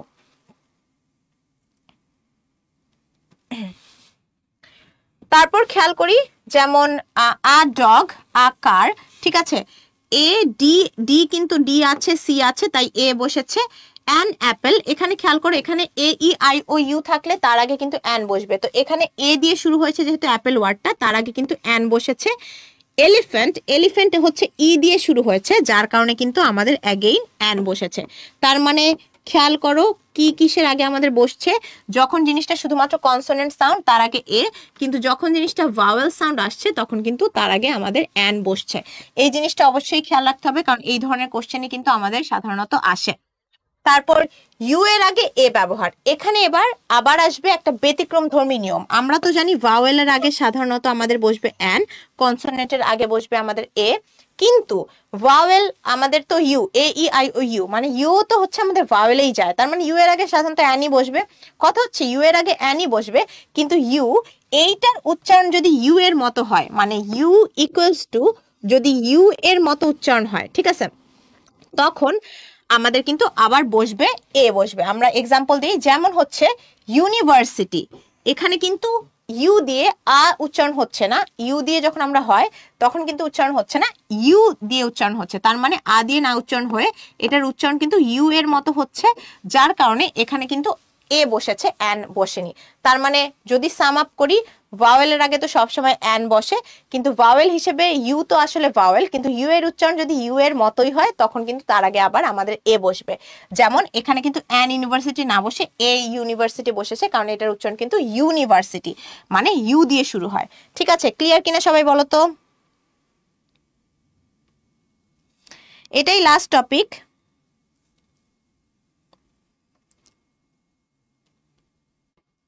ঠিক আছে, আমরা আরো কিছু প্র্যাকটিস করব, তখন হয়তো একদম ক্লিয়ার হয়ে যাবে। আচ্ছা, লাস্ট 4টা নিয়ম আছে, তারপর আমরা কিছু প্র্যাকটিস করব, তারপরে আমাদের ক্লাসটা শেষ। তো এরপর আমরা খেয়াল করি সাইলেন্ট এইচ এর আগে অ্যান ব্যবহার হয়, মানে এইচ দিয়ে কোনো ওয়ার্ড শুরু হলেও যদি এইচ উচ্চারণ না হয় তখন হচ্ছে সাইলেন্ট এইচ বলে। যেমন খেয়াল করো, এই যে আমরা অ্যান আওয়ার যখন বলি, উচ্চারণটা আমাদের শুধু আওয়ার হচ্ছে না, এই এইচটা কি উচ্চারণ হচ্ছে, এইচটা কিন্তু সাইলেন্ট। আমরা এন এইচ দিয়ে শুরু হইলো, কিন্তু আমরা হাওয়ার বলছি না, আমরা আওয়ার বলছি। তার মানে সাইলেন্ট এইচ যখন থাকে তখন তার আগে কিন্তু আবার অ্যান বসে। যদিও জিনিসটা হচ্ছে এইচ হচ্ছে একটা কনসোনেন্ট, তার আগে এ বসার কথা, কিন্তু এইচ যদি উচ্চারণ নাই হয়, যেমন an hour, an honest man, honest কিন্তু হচ্ছে না, অনেস্ট, তার মানে এইচ এর উচ্চারণ হচ্ছে না, তখন কিন্তু আমাদের আবার ঘুরে ফিরে আমাদের অ্যান বসবে, যদিও জিনিসটা এইচ মানে কনসোনেন্ট হওয়া সত্ত্বেও অ্যান বসবে। এটা যারা এই নিয়মগুলো যাদের কাছে নতুন, প্রথমে একটু কঠিন লাগতে পারে, কয়েকবার, শুধু 8টা নিয়মই তো, কয়েকবার বারবার পড়ে গেলে তোমাদের কাছে আবার ইজি হয়ে যাবে। এরপর হচ্ছে প্রথমবার কোনো কিছু উল্লেখ করলে তো আমরা বলেছি এ বা অ্যান বসবে, দ্বিতীয়বার কোনো কিছু উল্লেখ করা মানে বিশেষভাবে উল্লেখ করা মানে হচ্ছে তখন আবার দা বসবে। এবার আমরা চলে যাই ডেফিনিট আর্টিকেল দা এর ব্যবহার। তার মানে কোনো কিছু দ্বিতীয়বার উল্লেখ করা হয়, অলরেডি একবার উপস্থাপন করা হয়ে গিয়েছে, আবার উপস্থাপন বা বিশেষভাবে উপস্থাপন করা হলে তখন দা বসবে। যেমন this is Asma Ahmed's bedroom, the bedroom is very neatly made. এই যে দ্য বেডরুম, এখানে দ্য বেডরুম কেন বোঝাচ্ছে, দ্য রুম কেন বলছে, কারণ হচ্ছে এই বেডরুমের কথা কিন্তু আগে একবার বলা হয়ে গিয়েছে, তার মানে দ্বিতীয়বার যখন আবার উল্লেখ করা হচ্ছে তখন কিন্তু দা, কারণ দা হচ্ছে কখন বসে, দা যেহেতু আর্টিকেল, ডেফিনিট আর্টিকেল বা নির্দিষ্ট করে কোনো কিছু বোঝাতে গেলে দা বসে, সো এক্ষেত্রে কিন্তু আমাদের দাটা বসেছে একদম নির্দিষ্ট করে। আগে একবার এই আসমার বেডরুমের কথাই বলা হচ্ছে, সেকেন্ড বার আসমার বেডরুমের কথা বলার জন্য দা বসেছে। এরপর আবার হচ্ছে সেম ভাবে নির্দিষ্ট করে উল্লেখ করলে দা বসায়, যখন কোনো ব্যক্তি বা বস্তুকে বিশেষভাবে আমরা হচ্ছে বলতে চাই, ডেফিনিট আর্টিকেল দা বসবে। দা মানে নির্দিষ্ট করে বলা, তখন ডেফিনিট আর্টিকেল দা বসবে। আচ্ছা, তো এরপর আমরা চলে যাই যে there are few windows in the room, the windows are covered with heavy curtain, there are few windows in the room. এখানেও কিন্তু নির্দিষ্ট করে বলা হচ্ছে, একবার বা আবার যদি কোনো কিছু একবার বলার পর দ্বিতীয়বার উল্লেখ করা হয় তাহলেই কিন্তু জিনিসটা নির্দিষ্ট করে বলা হয়। তো আবার এক্সট্রা করেও আরেকটা রুল হিসেবেও আমরা দিলাম যে নির্দিষ্ট করেও যদি কোনো কিছু এক্সট্রা করে বলা হয় তখনও কিন্তু দা বসবে, যেহেতু দা ডেফিনিট আর্টিকেল। যেমন এখানে উইন্ডোজটাকে কিন্তু নির্দিষ্ট করে বলা হচ্ছে, যে এখানে প্রথমে বলছে there are few windows in the room, উইন্ডোজের নাম বা পরিচয় কিছু দিল না, কেমন উইন্ডো বলা হয়নি, অল্প কিছু উইন্ডো আছে। এরপর নির্দিষ্ট করে ওই উইন্ডোগুলোরই কথা বলা হচ্ছে, এই যে দা উইন্ডোজ মানে ওই জানালাগুলোর কথাই বলা হচ্ছে, এই কারণে এখানে কিন্তু ডেফিনিট আর্টিকেল হিসেবে দা বসেছে। The windows are covered with large heavy curtains, একমাত্র জিনিসের পূর্বে দা বসে, এইটা আবার খুবই গুরুত্বপূর্ণ। একমাত্র জিনিস মানে কি, পৃথিবীতে কোনো জিনিস যদি একমাত্রই থাকে, যেমন সূর্য একমাত্রই আছে, এটা কিন্তু এটার কোনো বিকল্প নেই, চাঁদ এটার কোনো বিকল্প নেই, পৃথিবীতে একটা সূর্য একটা চাঁদই আছে, এ ধরনের জিনিসের আগে সব সময় আমাদের দা থাকবে। ঠিক আছে, যেমন যখন কোনো কিছু একমাত্র থাকে বা তার কোনো বিকল্প থাকে না, তার আগে সবসময় দা বসবে। The sun is the source of energy on the earth. The sun, কারণ এই সানটা কিন্তু একমাত্র আমাদের, এটার কোনো বিকল্প নেই। তো পৃথিবীতে কোনো কিছু বিকল্প নেই এরকম জিনিস। কার্টেন মানে হচ্ছে পর্দা। তো পৃথিবীতে কোনো কিছু বিকল্প নেই এরকম কোনো কিছু থাকা মানে তার আগে ডেফিনেট আর্টিকেল দা বসবে। সবাই ক্লিয়ার কিনা বলো তো? আমরা 8টা রুল পড়েছি, একটু কঠিন লাগতে পারে, 1-2বার আবার যদি তুমি রিভিশন দাও আজকে ক্লাস শেষ হওয়ার পরে পিডিএফটা আবার একবার দেখে, পিডিএফটা যখন পেয়ে যাবে একবার দেখে রিভিশন দিলে ইনশাল্লাহ সবকিছু ক্লিয়ার হয়ে যাবে। সবাই ক্লিয়ার কিনা বলো তো? আচ্ছা, এবার আমরা তাহলে একটু প্র্যাকটিস করব। সবাই মনোযোগ দিবে, সবাই মনোযোগ দিবে, আমরা একবার একটু প্র্যাকটিস করে। আচ্ছা, প্রথমটা আমি খুবই ফাস্ট করব, ঠিক আছে? প্রথমটা আছে আই নিড টু মেক, কি হবে? Appointment with my dentist. K answer দিতে পারবে? এ এন নাকি দা হবে? ভেরি গুড, আমি দেখছি স্টুডেন্ট পোর্টালে খুব দ্রুত সবাই আনসার দিয়ে দিচ্ছে। আচ্ছা, কয়েকজন ভুল আনসার দিচ্ছে। এ হবে না, এন হবে। কেন এন হবে বলো তো? কারণ এইখানে কিন্তু ভাওয়েল, ভাওয়েল কি ছিল? এ ই আই ও ইউ, এই 5টা ভাওয়েল থাকলে সাধারণত তার আগে কি হয়? আমাদের এন বসে, তার মানে এখানে এন হবে। আচ্ছা, why don't you use my phone? Thank you, oh dear, I can hear dash engage tone. B নাম্বারটা কি হবে?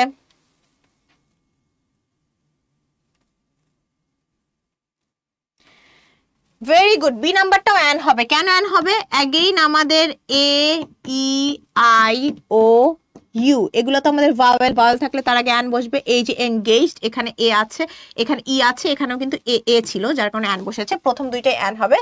I go to dash one next to dash supermarket. এখানে খেয়াল করো, এখানে জিজ্ঞেস করা হয়েছে যে which dentist do you go to, তুমি কোন ডেন্টিস্ট বা কোন দাঁতের চিকিৎসকের কাছে যাও। বলা হচ্ছে এখানে কিন্তু হবে I go to the one. The one কেন?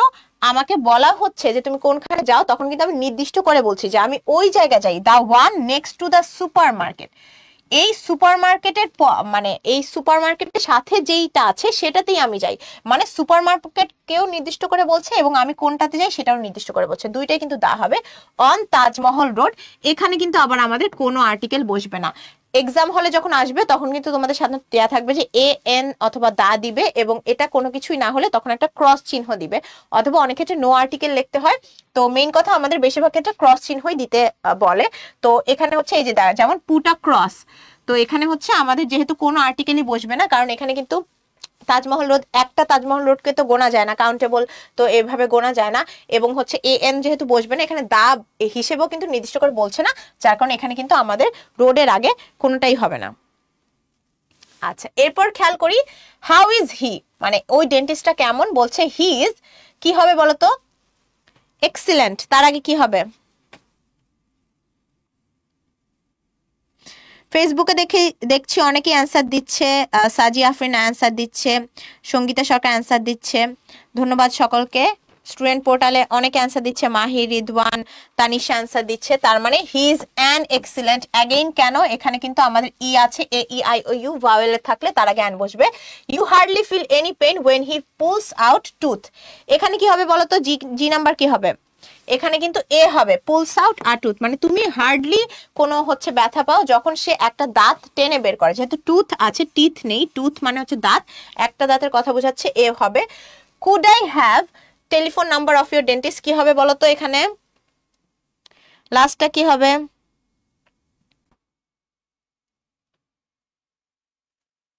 আচ্ছা, could I have the telephone number, নির্দিষ্টভাবে তোমার ডেন্টিস্টের টেলিফোন নাম্বারটাকে আমি পেতে পারি, মানে দা টেলিফোন নাম্বার এইটা আমাদের আছে। তো এখানে হচ্ছে দা হবে।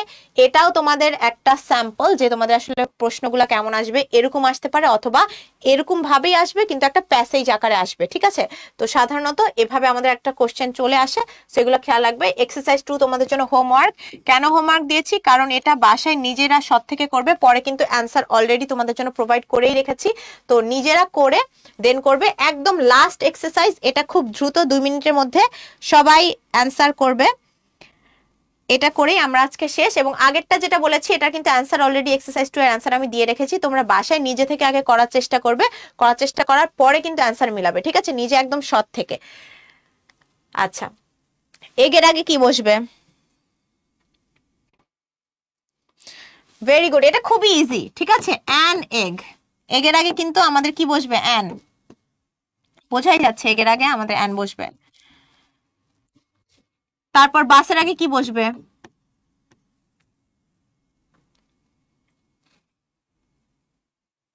বাস।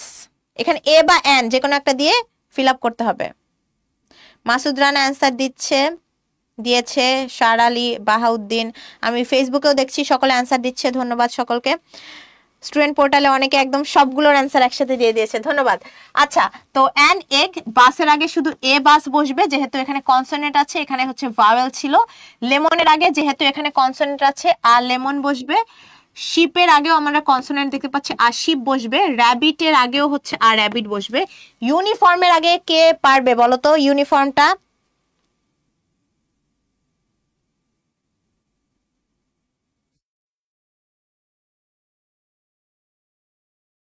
আচ্ছা, খেয়াল করবে ইউনিফর্ম এখানে উচ্চারণ কি ইউ দিয়ে হচ্ছে না? তাহলে কি হবে? এ ই আই ও ইউ মানে আমাদের ভাওয়েল থাকলে তো আমরা জানি অ্যান বসবে, কিন্তু ইউ এর উচ্চারণ যদি আবার ইউ এর মতো হয় তখন কিন্তু আবার এ বসবে। ঠিক আছে, এই একটা দুইটা ব্যতিক্রমী রুলস, ওই একটা দুইটাই কিন্তু বেশি করে মাথায় রাখতে হবে। ঠিক আছে, এরপর আমব্রেলা কি হবে বলতো? আমব্রেলাতে কিন্তু অ্যান আমব্রেলাই বসবে, কারণ এখানে কিন্তু ইউ দিয়ে আসলে উচ্চারণ হচ্ছে না, তো আমাদের হচ্ছে সাধারণত অ্যান আমব্রেলাই বসবে। অ্যাপেলের আগে কি বসবে বলতো? An Apple. এলিফ্যান্টের আগে অ্যান এলিফ্যান্ট। ডেস্কের আগে আ ডেস্ক। তারপর ইউনিভার্সিটির আগে কি বসবে বলতো এবার, এটা যাতে কেউ ভুল না করে। ইউনিভার্সিটি, ইউনিভার্সিটি, ইউনিভার্সিটি, এখানেও কিন্তু ইউ ইকুয়ালস টু উচ্চারণ হচ্ছে ইউ এর মতো। ঠিক আছে, এখানেও ইউ আছে কিন্তু আমব্রেলা উচ্চারণ হচ্ছে না, যার কারণে অ্যান অ্যানই থাকছে।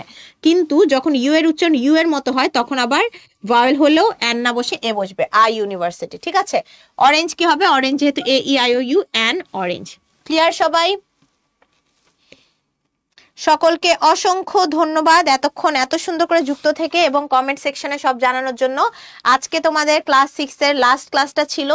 তোমাদের আশা করি ক্লাস করে তোমাদের ভালো লেগেছে এবং আমার অনেক ভালো লেগেছে তোমাদের এই ক্লাসটা করে। তোমরা এত ইন্টারেক্টিভ ছিলে, সবাই কমেন্ট সেকশনে একদম বলার সাথে সাথে অ্যান্সার দিয়ে দিয়েছো। তোমাদেরকে সামান্য কিছু কথা বলে 1 মিনিটে শেষ করে দিব। আমাদের কিন্তু ষষ্ঠ, সপ্তম, অষ্টম শ্রেণীর অনলাইন প্রোগ্রাম হচ্ছে ভর্তি চলছে। আজকে তোমাদের লাস্ট ক্লাস ছিল। এই ক্লাসটা দেখেই বুঝতে পারছো যে প্রতি ক্লাসে কিন্তু এভাবে English first paper, English second paper ভাগ করে থাকা তোমাদের ক্লাসটা নেওয়া হবে এবং প্রথম ব্যাচের ক্লাস শুরু হবে 10 জানুয়ারি থেকে। এবং এখানে আসলে তোমরা কি কি স্পেশাল কি কি সেবা পাচ্ছ সেটা একটু বলে নেই। প্রিন্টেড প্যারালাল টেক্সট পাবে, মানে প্রতিটা ইউনিট বা লেসন যে আমরা পড়ছি প্রতিটা লেসনের একদম অ্যানালাইসিস করে কি কিভাবে কোশ্চেন আসতে পারে, কোশ্চেনের অ্যান্সার তুমি কিভাবে দিবে। তুমি যদি কোশ্চেনের অ্যান্সার ভালো করে নাও জানো, আমি নিজে থেকে পারছি না, ওখানে কিন্তু একদম মডেল কোশ্চেন আনসারও দেওয়া আছে। এ ধরনের তোমরা কিছু প্যারালাল টেক্সট বুক পাবে। মেধাবী ও অভিভাবক শিক্ষক তোমাদের ক্লাস নেবে। ডেইলি তোমাদের এমসিকিউ এক্সাম থাকবে, মানে যেটা তোমরা পড়ছো সেটা আসলে পারছো কিনা সেটা প্র্যাকটিসের জন্য এমসিকিউ এক্সাম থাকবে। অধ্যায় ভিত্তিক তোমরা সিকিউ এক্সামও পাবে। তার পাশাপাশি সার্বক্ষণিক কিউএনএ সার্ভিস, এটা খুবই ইম্পর্টেন্ট। কেন? যে কোনো সময় রাত্রেবেলা হয়তো তোমার মনে হচ্ছে যে আমি একটা হচ্ছে কঠিন কোনো কিছু একটা পড়ছি, এখন জানি না যে আসলে কিভাবে এটা ডাউট সলভ করতে পারছি না, তখন তুমি কিউএনএ সার্ভিসে তোমার কোশ্চেনটা করে দিলে সাথে সাথে কোনো একটা টিচার কিন্তু তোমাকে অ্যান্সার দিয়ে দিবে। তার মানে এই সার্ভিসটা পাচ্ছ। তার পাশাপাশি তোমরা এই সবকিছু প্যারালাল টেক্সট পেয়ে যাবে, প্যারালাল টেক্সট অলরেডি বলা হয়েছে, এবং তোমাদের কোর্স প্ল্যানও আছে। এই সবকিছু কিন্তু তোমরা কন্ট্যাক্ট করলেই এখান থেকে পেয়ে যাবে। তো সবার জন্য অনেক অনেক শুভকামনা। আজকের ক্লাসটা নিয়ে অনেক ভালো লাগলো। সকলে ভালো থাকো এবং সুস্থ থাকবো। ইনশাল্লাহ দেখা হবে নেক্সট কোন একটা ক্লাসে।